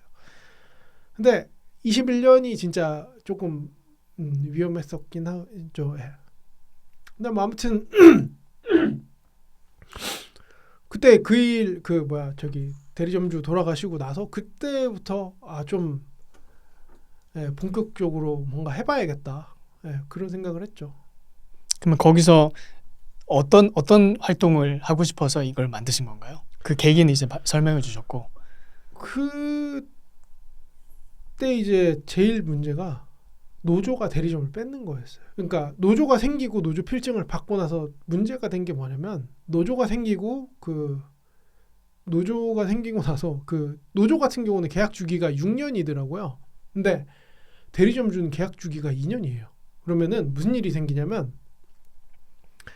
택배 기사들은 안 잘리는데 대리점주만 날아가는 거예요. 그러니까 그 택배 기사들이 문제를 일으켜서 예를 들어서 CS 지표가 쭉 내려가요. 그래가지고 대리점주가 날아가면 문제를 일으킨 기사들은 그대로 있는 거예요.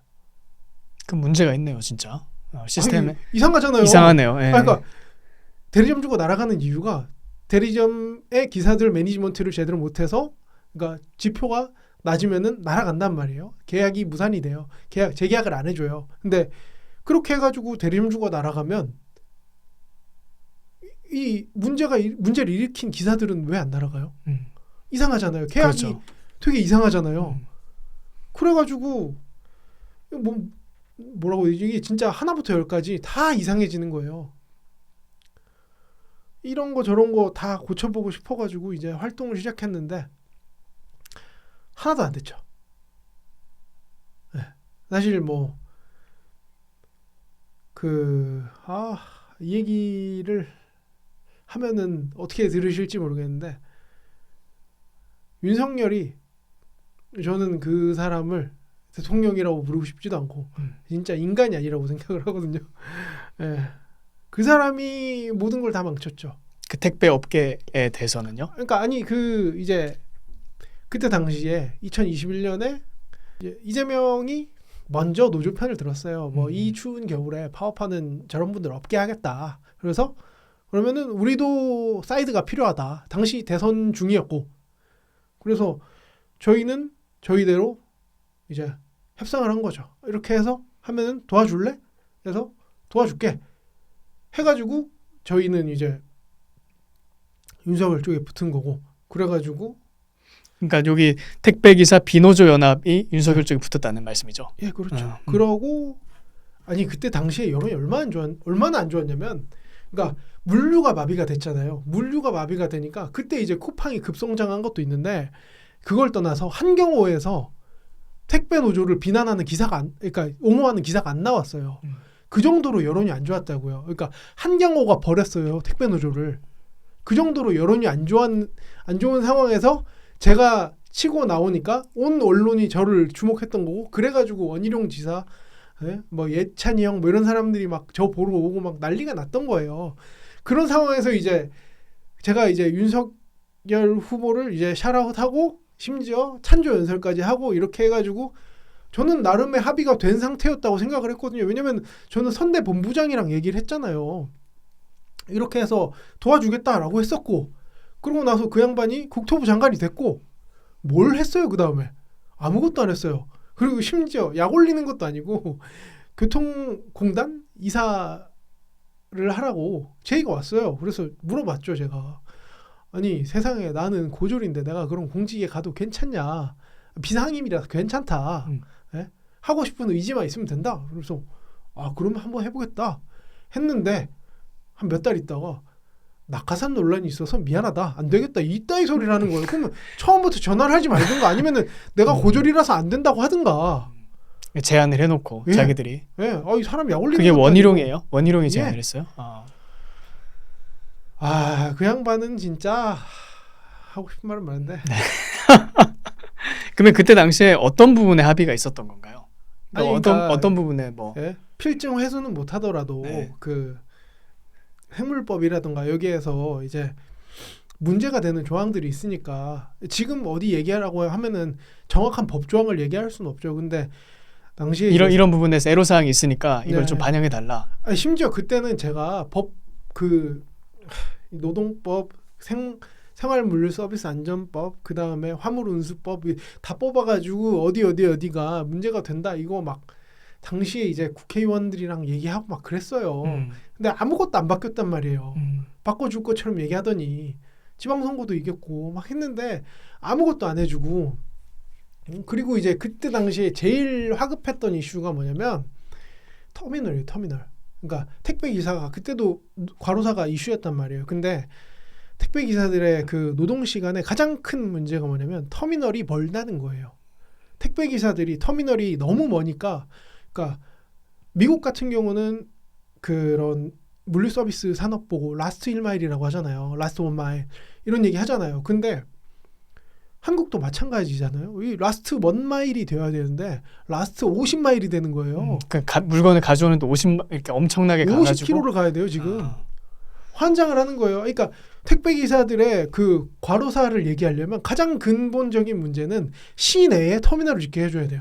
터미널 인프라가 부족하다. 그게 터미널을 못 짓게 하잖아요 지금. 그러니까 지자체 조례에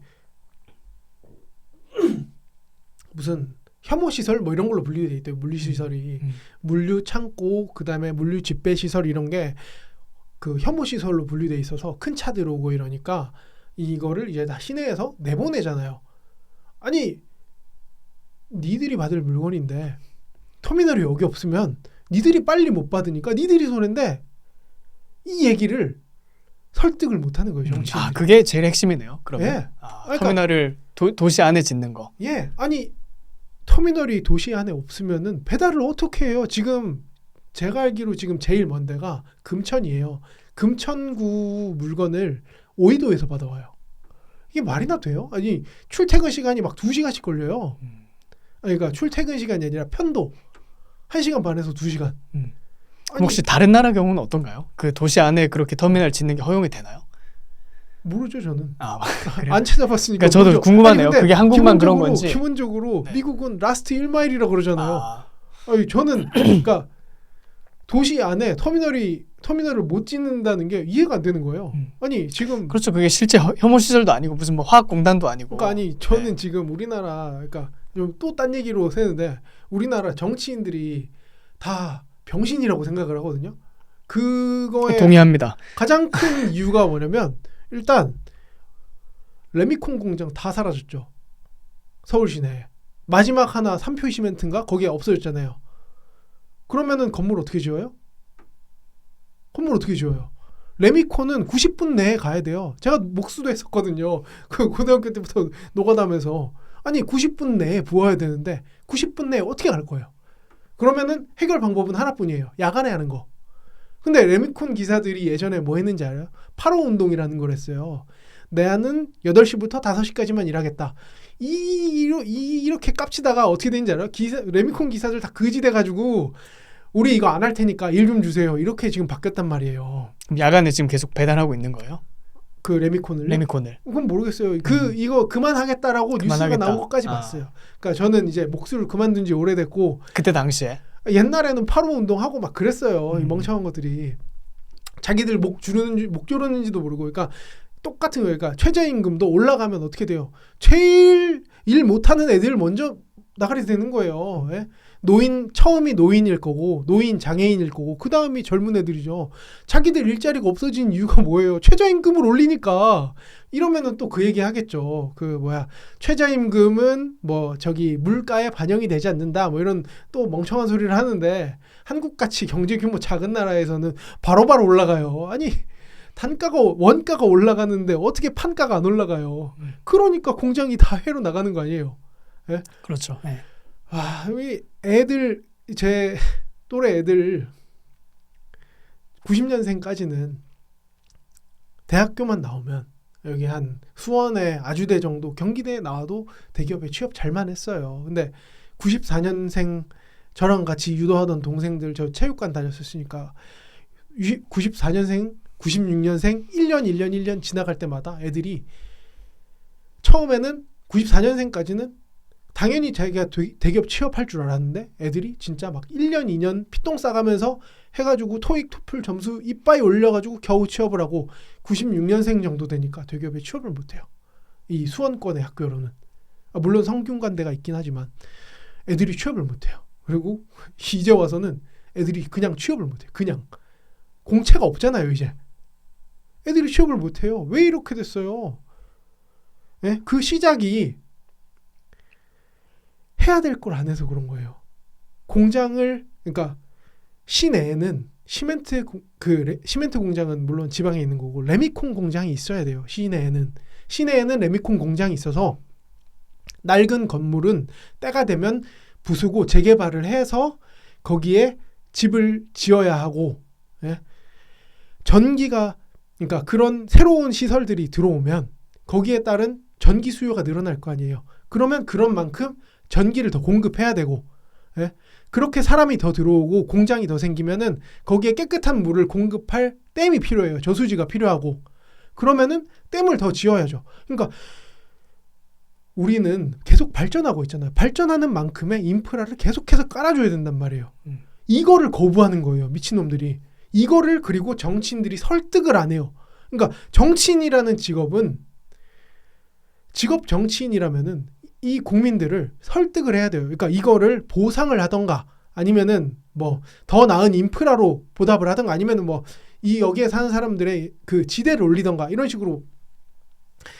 그러니까 이 사람들이 만족하게끔. 그러니까 제가 이제 처음에 그 야생의 협상이라는 말씀을 드렸었잖아요. 그러니까 사람이 협상이라는 걸 해야 돼요. 그러니까 국회의원이라는 직업은 법을 바꿀 수 있는 직업이잖아요. 그러니까 법 내에서 사고를 할 게 아니라 법 밖에서, 그러니까 초법적이라고 욕을 할 수도 있겠지만은 저는 그렇지 않다고 생각을 해요.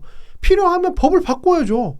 법을 바꿔가면서 공장은 공장대로, 예? 필요한 시설이 있어야 될 거 아니에요. 필요한 시설이 없으면 어떻게 일을 하냐고요.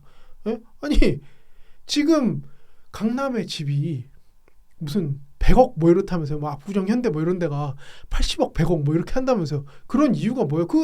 다 낡아빠진 쓰러져가는 집이 왜 100억을 하냐고요.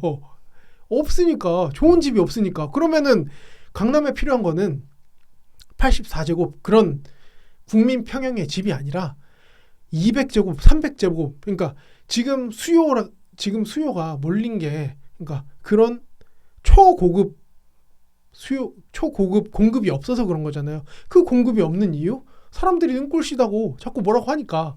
그러니까 그런 공급을 제대로 못하는 거고. 지금 아파트 한 채에 200억 이번에 재개발하는 아파트 중에 어디는 무슨 200제곱미터가 거기가 100억인가 200억 내야 들어간다면서요. 음. 그런 집이 생길 정도면은 아예 200제곱미터, 300제곱미터, 500제곱미터짜리 단지를 만들어 버리면 되잖아요. 그러면 거기가 그 초고급에 대한 수요를 흡수하면서 나머지가 집값을 내릴 거 아니에요. 근데 이런 거 안 한 이유가 뭐예요? 자기들이 강남에 사니까. 예? 자기들이 강남에 사니까 내가 갖고 있는 거 더 희귀하게 만들려고 이러는 거 아니에요. 그러니까 저는 우리나라 정치인들 보고 있으면 이 사람들은 정말 쓰레기다. 그러니까 저는 이제 전두환, 뭐 박정희, 이승만 네. 이런 사람들 되게 좋아하잖아요. 네, 제가 네, 페이스북에 많이 쓰고. 평소에 그런 글을 쓰시죠? 저는 네. 그 중에서도 최고로 꼽는 게 전두환이란 말이에요. 왜요? 필요할 때 해야 할 일을 했어요. 그리고 가장 잘했어요. 저는 인류 역사에서 전두환만큼 위대한 지도자가 없다고 생각해요. 아예 1등이라고 생각합니다. 아예 예, 역사를 통틀어서 1등이다. 인류 역사상 최고라고 생각해요. 음. 근데 그게 이제 해야 할 때 해야 할 일을 한 거예요. 이런 사람이 한국에서 그 다음으로 이제 이승만, 그 다음이 박정희라고 생각을 합니다. 아예. 대표님 생각하시는 전두환의 업적은 뭐예요? 그러니까 해야 할 때 그때 맞는 일을 잘했다 이렇게 일단 평가하셨는데. 첫째로 외환위기를 견뎠죠. 그러니까 당시에 우리나라 빚이 제가 숫자가 정확하지 않아요. 뭐 한 270억 달러 이랬어요. 박정희가 말년에 좀 똥을 많이 쌌어요. 그래가지고 빚이 어마어마하게 밀려 있었는데 퇴임할 때 흑자 내놓고 집에 갔어요. 전두환이. 예. 그리고 오일 쇼크였죠 처음에. 그러니까 집권하던 시기가 오일 쇼크가 왔어요. 그러니까 그게 거기에다가 270억 빚이면은 그러니까 IMF는 비교도 안 되는 어마어마한 위기를 스타트잉 포인트로 잡은 거예요. 근데 그거를 흑자 내놓고 집에 갔어요. 이런 사람 없어요. 인류사에 없어요. 그리고 그러니까 사람들이 자꾸 뭐 삼저호황 뭐 이런 얘기 하는데 물가를 내리면서 경제 성장을 한 지도자가 거의 없어요. 근데 그거 중에 제가 찾아보니까 최고가 전두환이에요. 아니 뭐 무슨 싱가포르의 리콴유가 그렇게 잘했다 그러는데 거기 인구 얼마나 되는데요. 이 정도 규모 되는 나라에서 이런 거 이룬 사람 없어요. 네. 전두환이 최고예요. 그냥 압도적으로 최고예요. 이거보다 잘한 사람이 없어요. 경수로 전두환이 했죠. 반도체 전두환이 했죠. 반도체 거기다가 우리나라 광통신, 인터넷 전부 전두환이 했죠. 우리나라 지금 뭘로 먹고 살아요? 지금 중공업 다 개박살 났잖아요. 중국에서 덤핑하면서. 근데 반도체 하나 때문에 코스피 5천 가는 거 아니에요. 그 5천 누가 보내는 거예요? 전두환이 시작한 거예요. 이런 거를 사실 사람들이 얘기를 안 하는데 저는 제가 너무 굶고 살았고 없이 살아가지고 밥 먹는 것보다 중요한 게 없다고 생각을 하거든요. 근데 진짜로 찾아보니까 밥 먹게 해준 게 전두환이에요. 네. 거기다가 군부 독재를 했다고 해가지고 전 되게 나쁜 사람인 줄 알았어요. 근데 찾아보니까 이 사람이 두발 자유도 했고 교복 자유도 했고 심지어 디자인도 자유롭게 했더라고요. 이거 혹시 아세요? 처음 들었어요. 디자인은. 그러니까 교복을 자유화하면서 애들이 옷을 입으면서 그러니까 색깔 옷, 그러니까 지금도 80년대 배경으로 한 영화들 보면은 그때부터 막 청치마에 알록달록한 옷들 입잖아요. 그 전이랑 후랑 비교해 보면은 그러니까 80년대 초반 운동권들 보면은 한복 입고 다녀요. 학생회장 선거할 때 한복 입어요. 근데 뒤로 가면은 양복 입는 사람도 있고 막 알록달록한 옷 입고 다니고 막 되게 멋내면서 다닌단 말이에요. 이게 뭐야? 제가 알았던 거랑 너무 다른 거예요. 거기다가 디자인도 이게 그 우리나라가 전화기가 90년대쯤 돼가지고 수출 1등이 되거든요. 근데 전화기가 원래 흰색이랑 검은색 두 개밖에 안 나왔대요. 근데 이런 디자인에 대한 자유를 준 게 전두환이라고 하더라고요. 그럼 원래는 자유가 없었어요? 그렇다고 하는데요. 네, 저는 그렇게 들었어요. 그래서 되게 많아요. 뭐지? 그 통금 푼 거 전두환이죠. 거기다가 저기 연자제 폐지했죠. 아니 저는 이거 듣고 진짜 놀랐던 게 아니 그러면 70년대까지는 연자제가 있었다는 거야? 그러니까 저는 그걸 보고 너무 충격을 받은 거예요. 연자제가 70년대까지 있었던 걸 전 몰랐거든요. 학교 다닐 때 이런 얘기를 안 해요. 저는 적어도 제가 배운 학교 수업 시간에는 이런 얘기를 들어본 적이 없는 거예요. 거기에다 통금 풀리면서 무슨 일이 발생했어요? 경제가 24시간 돌아가기 시작한 거예요. 이거 제일 반대한 게 누구인 것 같아요? 김대중인가요? 아니요, 군부. 군부. 네. 그래서 그러니까 저는 허화평 이사장 인터뷰 보면서 깜짝 놀랐는데 그 방첩인가 뭐 그쪽에서 되게 반대를 많이 했다고 하더라고요. 왜 그러냐 이랬더니 그러면은 간첩들 다 밤에 돌아다닐 거 아니냐. 그래서 이제 허화평 이사장이 거기다 대고 그러면은 낮에는 간첩 안 돌아다니나 이랬다는 거예요. 그리고 밤에 돌아다니는 거 술꾼들 아니라 이러는 거예요. 그거 보고 너무 무서웠는데 그렇게 24시간 하기 시작하니까 그러니까 그 전까지는 극히 일부 공장만 24시간 돌리다가 24시간 돌아가는 공장이 많아지고 그렇게 24시간 돌아가는 공장이 많아지니까 3교대, 2교대 하잖아요. 그러면은 그 사람들이 나와서 어딘가에서 밥을 먹어야 될 거 아니에요. 그러니까 밥집이 생기고 이 사람들이 또 스트레스를 풀어야 되잖아요. 그러니까 나이트 같은 게 생기고 그러니까 아니 우리나라 밥 문화 이게 전 세계에 없잖아요. 우리나라처럼 전 세계 그러니까 지금은 그 저녁 있는 삶 이것 때문에 개박살이 나버렸는데 문재인 때문에 지금 완전히 개박살이 나버렸는데 뭐라고 해야 되죠? 그 제가 어렸을 때만 해도 그 24시간 그러니까 낮에 출근하는 애들도 저랑 같이 밤에 술 퍼먹고 아침에 일어나가지고 아침에 막 한두 시간 쪽잠 자고 일어나가지고 다시 출근하고 막 이런 거 많았잖아요. 혹시 한국에 안 사셔서 잘 모르시나요? 한국에 살았어요. 아, 그래요? 한국에서 어린 시절 보냈죠. 네. 그러니까 그 20살 때. 20살 때 있었어요. 예. 네. 아 그래요? 네. 그런 식으로 애들 많이 놀았잖아요. 아, 그렇죠. 네? 네. 막 밤새가면서 놀고 이 20살 애들은 그렇게 놀아야 된단 말이에요. 근데 그런 경제가 뭐 때문에 생겼어요? 전두환 때문에 생겼어요. 그리고 치안이 안정됐죠. 이건 물론 이제 노태우 작품이 더 크지만 그러니까 범죄와의 전쟁이 더 크지만 삼천교육대 저는 사실 피해자가 있다고 하는데 잡아놓을 만하지 않나? 그러니까 저는 그렇게 생각해요. 그러니까 네. 근데 삼천교육대 같은 거는 요즘에 그 국민들한테 물어보면 네. 찬성 비율 많이 나올 것 같아요. 그럼요. 네. 특별히 뭐 갈부림도 많이 나오고 깡패들 왔다 갔다 하고 이런 거 보면 또 그거 말고도 이상한 사람들이 많잖아요. 네. 제가 이제 슬럼가 출신이다 보니까 그 성남 출신 친구들 그리고 수원에 살면서도 만난 친구들이 다들 썩 뭐 그렇게 막 질이 이렇게 좋지 않아요. 제 친구들이지만 질이 좋지 않아요. 제가 풍생중 다닐 때 사귀었던 3명의 친구들은 쫄놈이 깡패가 됐어요. 깡패가 돼서 생매장을 하다가 현행범으로 잡혀서 감옥에 갔습니다. 그리고 제가 이제 술집에서 호프집에서 서빙하면서 만났던 동생들은 살인을 하고 감옥에 갔어요. 아 실제로요? 예. 그리고 그 동생이 나와서 마약을 팔다가 얼마 전에 잡혀서 뉴스에도 났습니다. 네. 그 친구의 차에서는 수십억이 발견됐고 네, 그 친구의 집에서도 수십억이 발견이 됐고 그런 친구들이 되게 많아요. 많은데 그러니까 그 스타팅 포인트는 되게 비슷해요. 다 슬럼가 출신이고 그러니까 실제로 저는 무슨 제의도 받았었냐면 같이 토토 하러 필리핀 가자. 형 여기가 요즘에 돈 많이 있는데 같이 가요.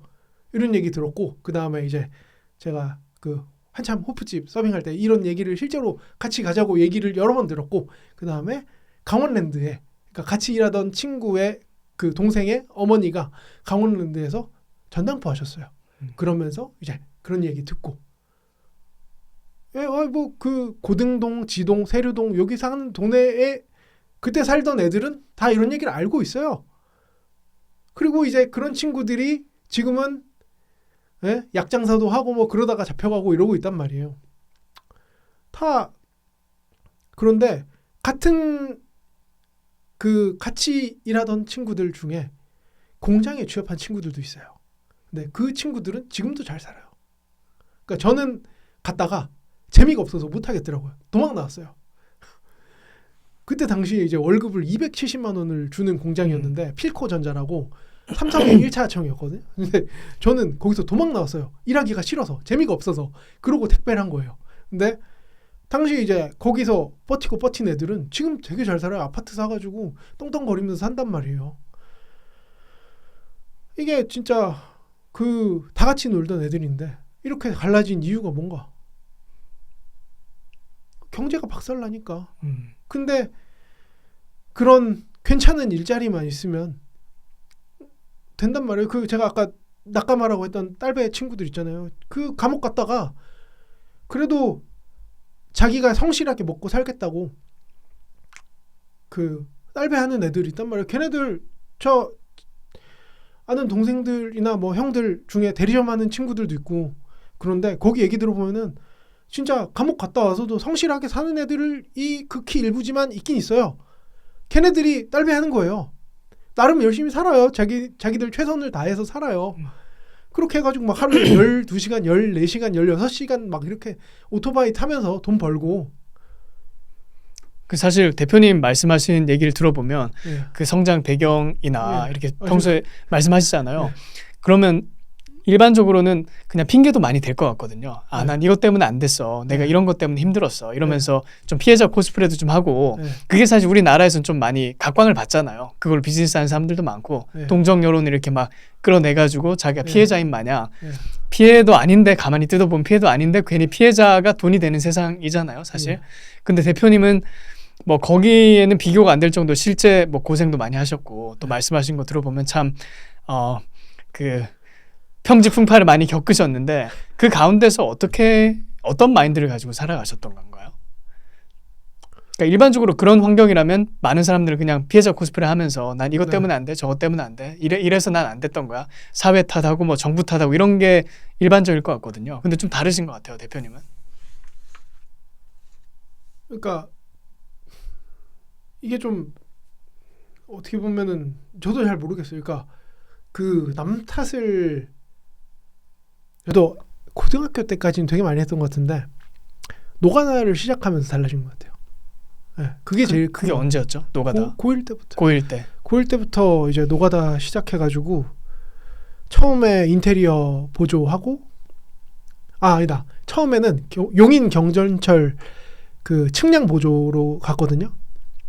거기 가서 이제 한 달 일했는데 일당 7만 원 준다 그랬어요. 처음에. 그래서 갔는데 민증이 없다 그러니까 나이 얘기하고 민증 없다 그러니까 이제 월급 줄 때 돼가지고 5만 원 주더라고요. 그래서 처음에는 되게 막 욕 많이 하고 그랬는데 나이 좀 먹고 다시 생각하니까 아 민증이 없고 세금 처리도 안 되는데 나한테 그때 얼마 줬지?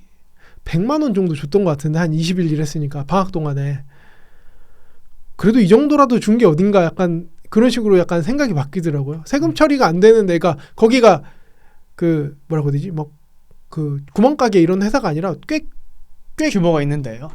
예, 그러니까 대학 나온 측량 기사를 여러 명 두고 있는 회사였으니까 작은 회사는 아니었던 것 같아요. 근데 그 기사님들이랑 같이 있으면서 일했었는데 작은 회사는 아니었던 것 같고 공사도 경전철 공사가 꽤 큰 공사였거든요.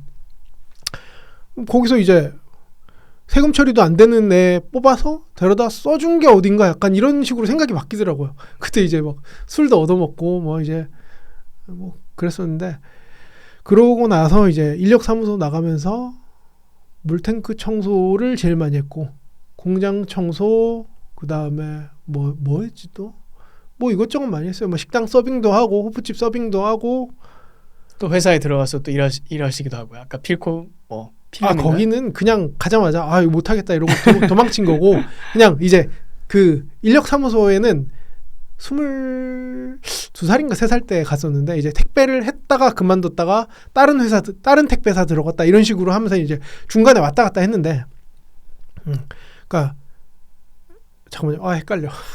예, 뭐 아무튼 그런 식으로 일하다 보니까 예, 그게 그냥 뭐 딱히 잘 모르겠어요. 근데 남 탓을 해서 굶어 죽는 거를 면할 수가 없잖아요.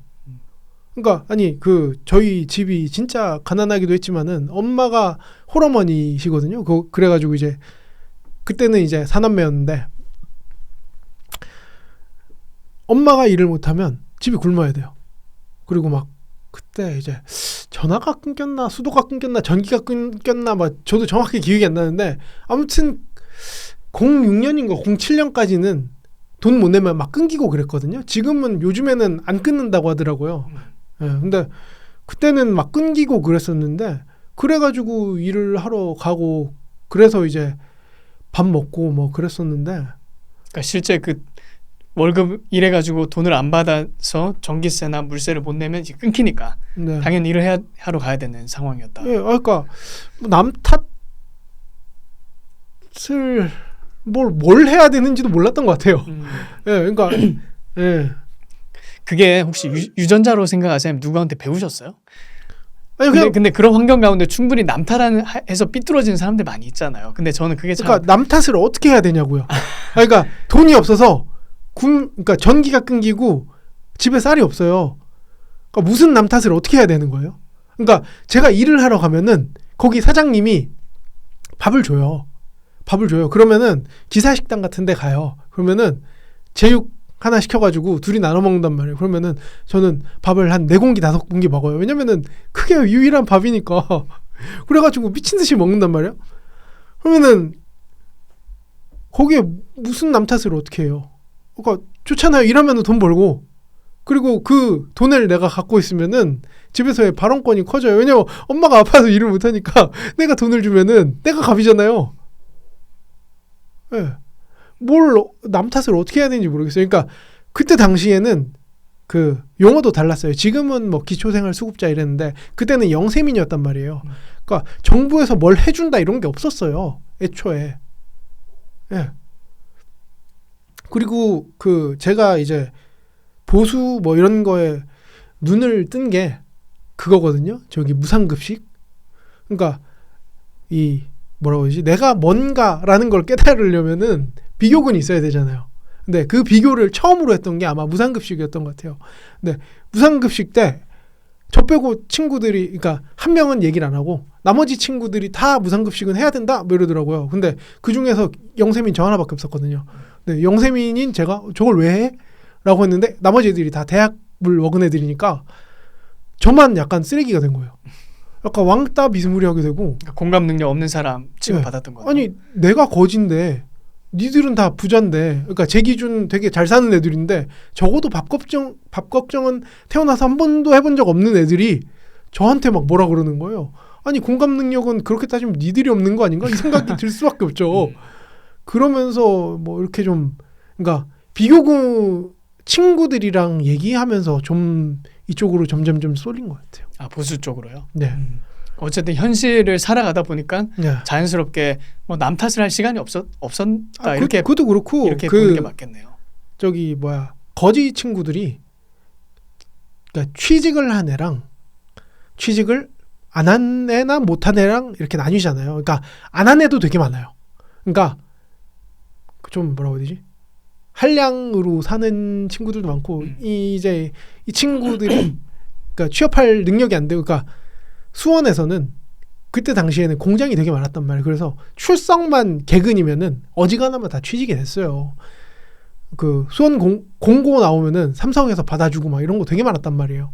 근데 출석 안 좋고 뭐 이러면은 애들이 이제 취업을 하기가 힘들어지고 막 좀 그랬는데 그런 애들이 이제 점점 깡패를 하든가 아니면은 좀 뭐 포주를 한다던가 이런 쪽으로 빠지고 그러니까 이제 혹시 디지몬 아시나요? 디지몬 알죠? 네, 디지몬 어드벤처. 네. 거기 보면 이제 아구몬이 스컬 그레이몬으로 진화하기도 하고 그렇죠. 네. 제대로 진화하기도 하고. 예, 그렇잖아요. 저는 그 애들이 어떻게 진화하는지를 옆에서 지켜보니까 이거 이렇게 하면 큰일 나는구나. 애들이 직업이 없으면 스컬 그레이몬이 되는구나. 이걸 본 거예요. 예. 그걸 보시면서 이제 반면 교사를 삼으신 예. 거예요. 그러고 이제 스컬 그레이몬이 된 친구들은 기본적으로 좀 그 뭐라 그래야 되죠? 그 준법 정신이 좀 많이 낮아요. 특히 이제 그러니까 저랑 비슷한 수준의 그러니까 성남에는 저랑 비슷한 수준의 거지들이 되게 많았고 수원에는 조금 적었거든요. 그러니까 풍생중 다닐 때 친구들이 이제 깡패가 되고 이제 그 포주를 하고 그 다음에 뭐 막 이것저것 나쁜 짓들을 이제 열심히 해요. 애들이 그러니까 이렇게 얘기해도 되나? 그러니까 돈이 많이 없으면은 법을 왜 지켜야 되는지 몰라요. 실제로 저는 쓰레기를 왜 버리면 안 되는지 몰랐어요. 그러니까 제가 24살 땐가? 그러니까 저는 쓰레기를 늘 길에 버렸거든요. 그러니까 당연히 그래도 되는 줄 알았어요. 그러니까 이런 개념조차도 없어요. 그리고 제 주변에는 다 그랬어요. 그러니까 엘리베이터에서 담배 피고, 그러니까 그때까지는 식당에서는 담배를 펴도 됐어요. 근데 그 정도가 아니라 사람 다 같이 타는 엘리베이터에서도 담배 피고 애들 앞에서도 담배 피고, 그러니까 그게 왜 안 되는지도 몰랐어요, 애들이. 그러니까 기본적인 뭐라고 해야 되지? 그러니까 개념 자체가 그냥 없는 거네요. 예. 그러니까 뭐 인터넷에 막 그런 짤이 돌아다니잖아요. 뭐 그 이제 슬럼에서 사는 사람들은 그들의 뭐 이제 미국 다큐 같은 거 보면은 그들은 기본적인 개념 자체가 우리와 다릅니다. 강도질을 왜 하면 안 되는지 모릅니다. 약간 이렇게 막 방송에 나오잖아요. 실제로 제 친구들은 그랬어요. 그러니까 강도질을 왜 하면 안 되는지 모르고, 그 중에서도 이제 겁이 나는 거는 잡힐까, 싸움에 질까, 이게 겁이 나는 거지 강도질을 왜 하면 안 되는지 모르는 거예요. 이 정도로 좀 애들이 그랬어요. 제가 보고 같이 컸던 친구들은. 네, 근데 이제 제가 확실히 좀 많이 배운 친구가 그 친구죠. 그 이제 지금은 대학 교수하고 있는 친구가 있거든요. 그 친구는 되게 명문대학교에 갔어요. 근데 제가 이 쓰레기를 길에 버리는 걸 보고 주워서 자기 주머니에 넣더라고요. 근데 그게 이제 제가 아이스크림 먹던 그 바였거든요. 그거를 길에 버렸는데 자기 주머니에 넣더라고요. 그걸 보고 충격을 받았어요. 걔가 이제 슬기야, 쓰레기를 길에 버리면 안 돼 라고 하는데 뭐 어쩌라고 이러면서 그냥 길에 버렸거든요. 근데 그걸 주워가지고 그 들어온 거를 주머니에 넣더라고요. 그 뒤로 쓰레기를 안 버려요. 충격을 받았어요. 그러니까 횡단보도 무단횡단을 왜 하면 안 되는지 몰랐어요. 진짜로 배운 적이 없거든요. 엄마는 저희 뭐 엄마를 원망하고 싶지가 전혀 않은 게, 엄마는 엄마대로 최선을 다해서 우리를 키웠어요. 그러니까 왜냐면은 첫째가 생존이잖아요. 애들을 먹여 살리는 게 급하잖아요. 그래서 그런, 이걸 뭐라고 해야 될까요? 준법 정신이라고 하면 될까요? 뭐 리걸 마인드? 이런 거를 가르칠 만한 여유가 없었던 것 같아요. 엄마는 예, 말로야 하면 안 된다고 하죠. 근데 그게 각인이 안 되잖아요. 그러니까 각인이 될 만큼 충분히 정서적으로나 뭐로나 이렇게 충분히 가르칠 수 있었어야 되는데 그게 그럴 만한 여유는 없었고, 그러다 보니까 이제 뭐 그런 거죠. 그래서 이제 제 친구들은 다 그따위였는데 아무튼 스컬 그레이몬으로 지나간 친구, 뭐 이제 저기 뭐야 그 뭐죠? 그냥 얼그레이몬인가요? 네, 얼그레이몬으로 지나간 친구들 이렇게 있으면은 처음에는 이제 스컬 그레이몬 친구들이랑 놀면 재밌어요. 그 이제 막 밤새도록 술 먹고 이제 여자들 만나고 이러면 되게 재밌는데 어느 순간 약간 허탈하다는 느낌이 들더라고요. 그리고 언제쯤이었어요? 몇 살 때쯤이셨어요? 한 24, 6? 20대 중반 넘어가니까 그러니까 그리고 이제 제가 한창 택배차를 사서 돈을 적당히, 그때 당시에는 그래도 제가 꽤 많이 벌었거든요. 그러니까 그때 하던 구역이 좋아가지고 지금은 다른 구역 하는데 그때 제가 많이 벌면 한 당시에 800, 900 벌었어요. 그래서 그렇게 벌기 시작하면서 딴 거 떠나서 돈 쓸 시간이 없었어요. 너무 일이 많아가지고 힘들기도 힘들었고, 가끔 시간 내서 애들이랑 노는데 약간 돈 쓰는 게 아깝더라고요. 조금 아까운데? 그리고 이제 제가 돈을 많이 버니까 네가 많이 내라 약간 이런 식으로 얘기를 하는데 약간 기분이 나쁘기도 하고, 그래서 얘네들이랑은 좀 놀기 싫은데 이런 생각이 들면서 이제 그쪽이랑 점점점 멀어진 거죠.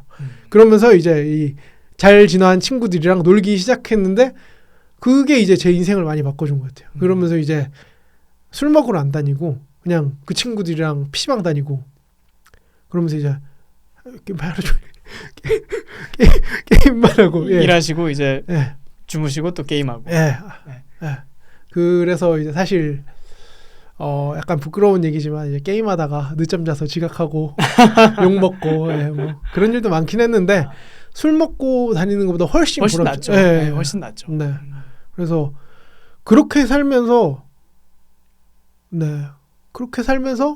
사실 그 교수가 된 친구가 지금도 연락하세요? 친하세요? 그럼요. 제일 친한 친구예요. 근데 그 친구가 진짜 고마운 게 뭐냐면, 게임을 하면은 자기가 이제 그 이것저것 공부하는 거 있잖아요. 그런 거를 저한테 알려줘요. 그러니까 요즘에는 이런 거 연구하고 있다. 그러면서 이제 저한테 하나둘씩 알려주면은 저는 그거 듣고 있다가 그렇구나. 근데 이게 제 과학 상식이 됐어요. 그러니까 그 친구랑 그렇게 10년 동안 그러니까 둘 다 이제 결혼해 뭐 애가 있고 뭐 그렇긴 한데 둘 다 결혼하기 전까지는 한 10년 정도 그렇게 붙어 있었거든요. 그 친구가 이제 그 서울에 연구소 다닐 때도 놀러 가서 같이 게임하고 놀고 수원에 있을 때는 맨날 같이 게임하고 놀고 뭐 이러다 보니까 예, 상식이 많이 채워졌죠. 그러니까 저는 사실 20살, 20 초반, 20 중반 이때까지는 거의 원시인이었어요. 야만인이었어요. 예. 그리고 진짜로 그 범죄에 대한 그게 없었어요. 그러니까 하면 안 된다라는 생각 자체가 없었어요. 예. 근데 그거를 이제 그 친구가 많이 채워줬죠.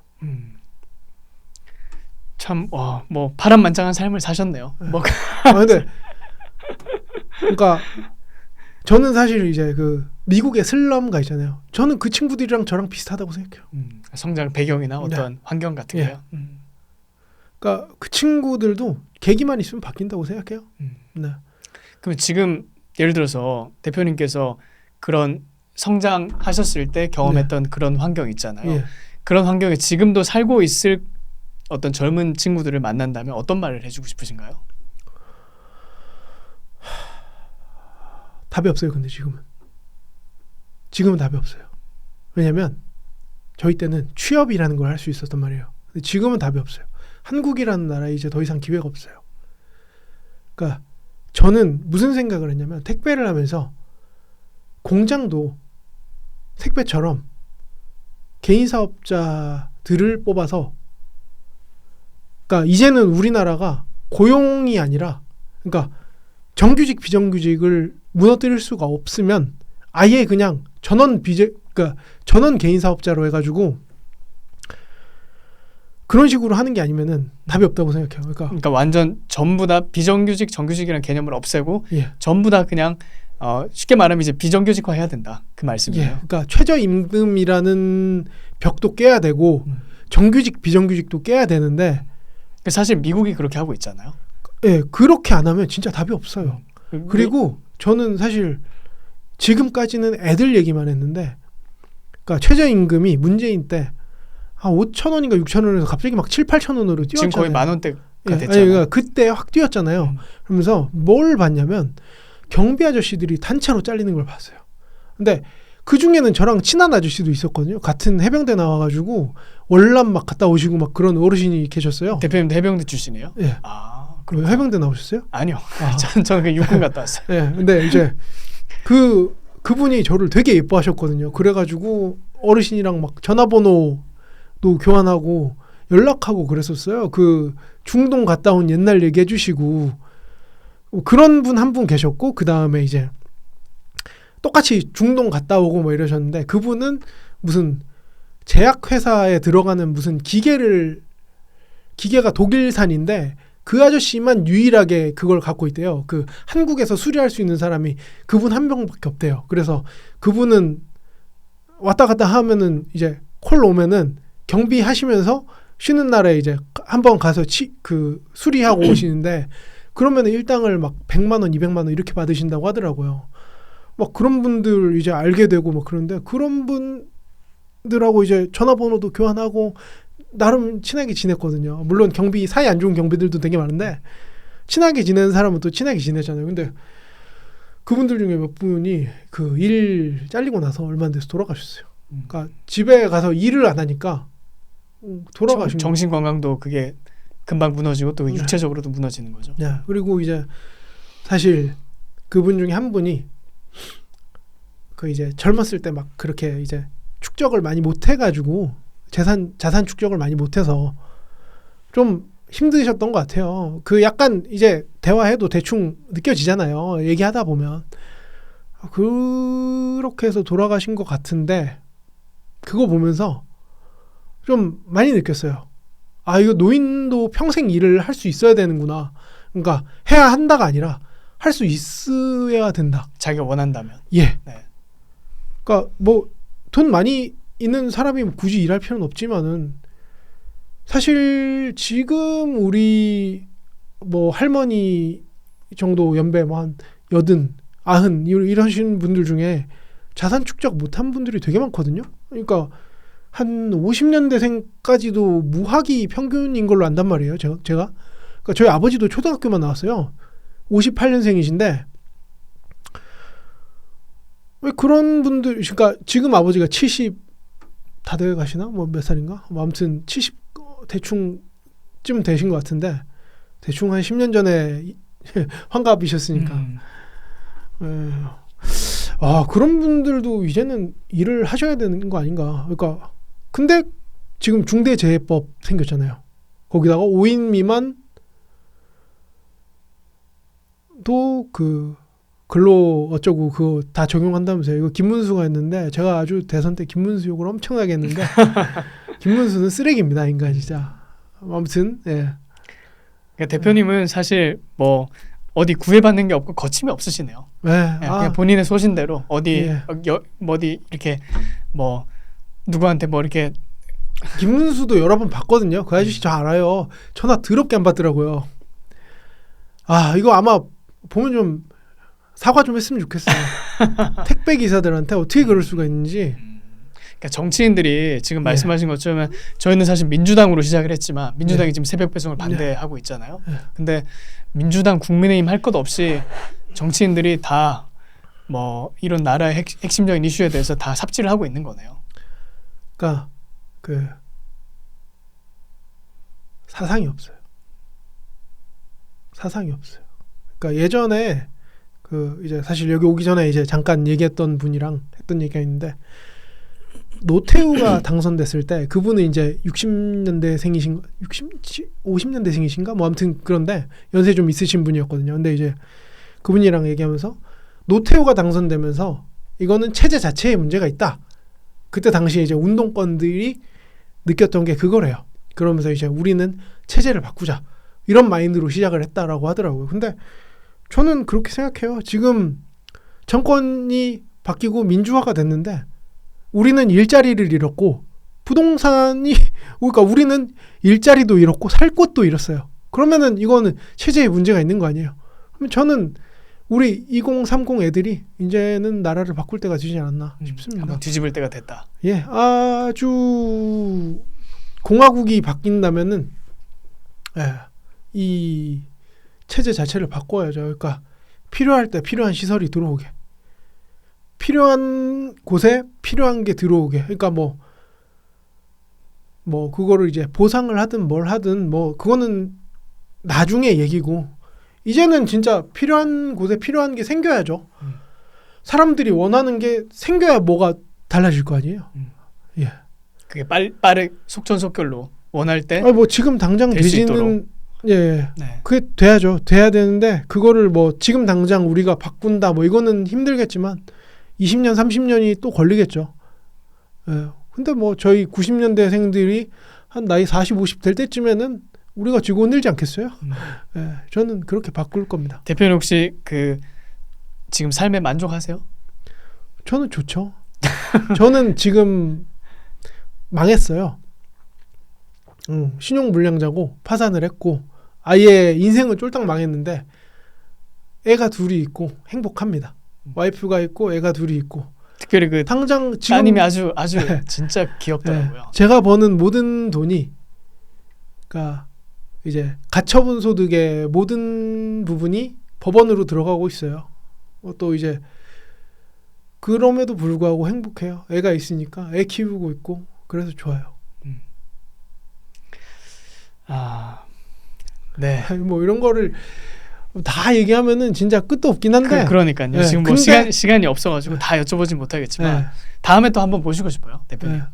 삶의 얘기라든지. 사실 오늘은 이제 택배 이야기를 해야 되는데 중간에 제가 이게 그 ADHD가 있어가지고 생각이 나면은 그거를 이제 쭉 얘기해 버리니까 죄송해요. 아니. 할 얘기를 해야 되는데. 아니 너무 좋았습니다. 뭐 하실 말씀 다 하셨잖아요. 택배에 관해서 혹시 뭐 더 하실 말씀이 있나요? 근데 뭐 질문지 원래 내용 더 있지 않았나요? 네, 더 있었는데 근데 거의 다 이렇게 커버해 주셨어요. 뭐 새벽 배송에 대해서도 그렇고 또 자영업자로서 택배 기사들의 고충 그리고 어떤 그 플랫폼이 어떻게 돌아가는지 운송이 어떻게 돌아가는지 이걸 설명을 그리고 또 이거를 근데 사실 글을 되게 잘 쓰세요. 네. 저는 사실 글 쓰신 거 보고 그 월간 뭐 조선일보도 있지만 특별히 그 동아일보에 기고하신 네. 글 보고 확실하게 이해를 했거든요. 네. 아 이게 택배 시스템이 이렇게 돌아가는구나. 아 신동아. 신동아. 예. 네. 그거를 제가 여기 링크를 해놔야겠어요. 네. 그거를 이제 방송을 보시면서 그 예. 글을 보면 사람들이 확실하게 이게 문제가 뭔지 딱 네. 파악을 할 수 있을 것 같아요.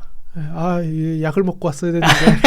아유, 너무 이제 횡설수설 얘기를 딴 아니, 얘기를 너무 많이 했습니다. 아닙니다, 아닙니다. 사실 뭐 제가 더 잘 진행을 했어야 되는데, 근데 오늘 나눠주신 것만 해도 충분히 네. 좋은 말씀을 많이 해주셔가지고 방송을 보시면서 많은 분들이 아주 인사이트를 많이 얻으실 것 같아요. 오늘 시간 내주셔서 대표님 감사합니다. 아유, 아 이거 이렇게 끝났나요? 네. 아유 죄송합니다. 아닙니다. 감사합니다. 네. 아유 감사합니다.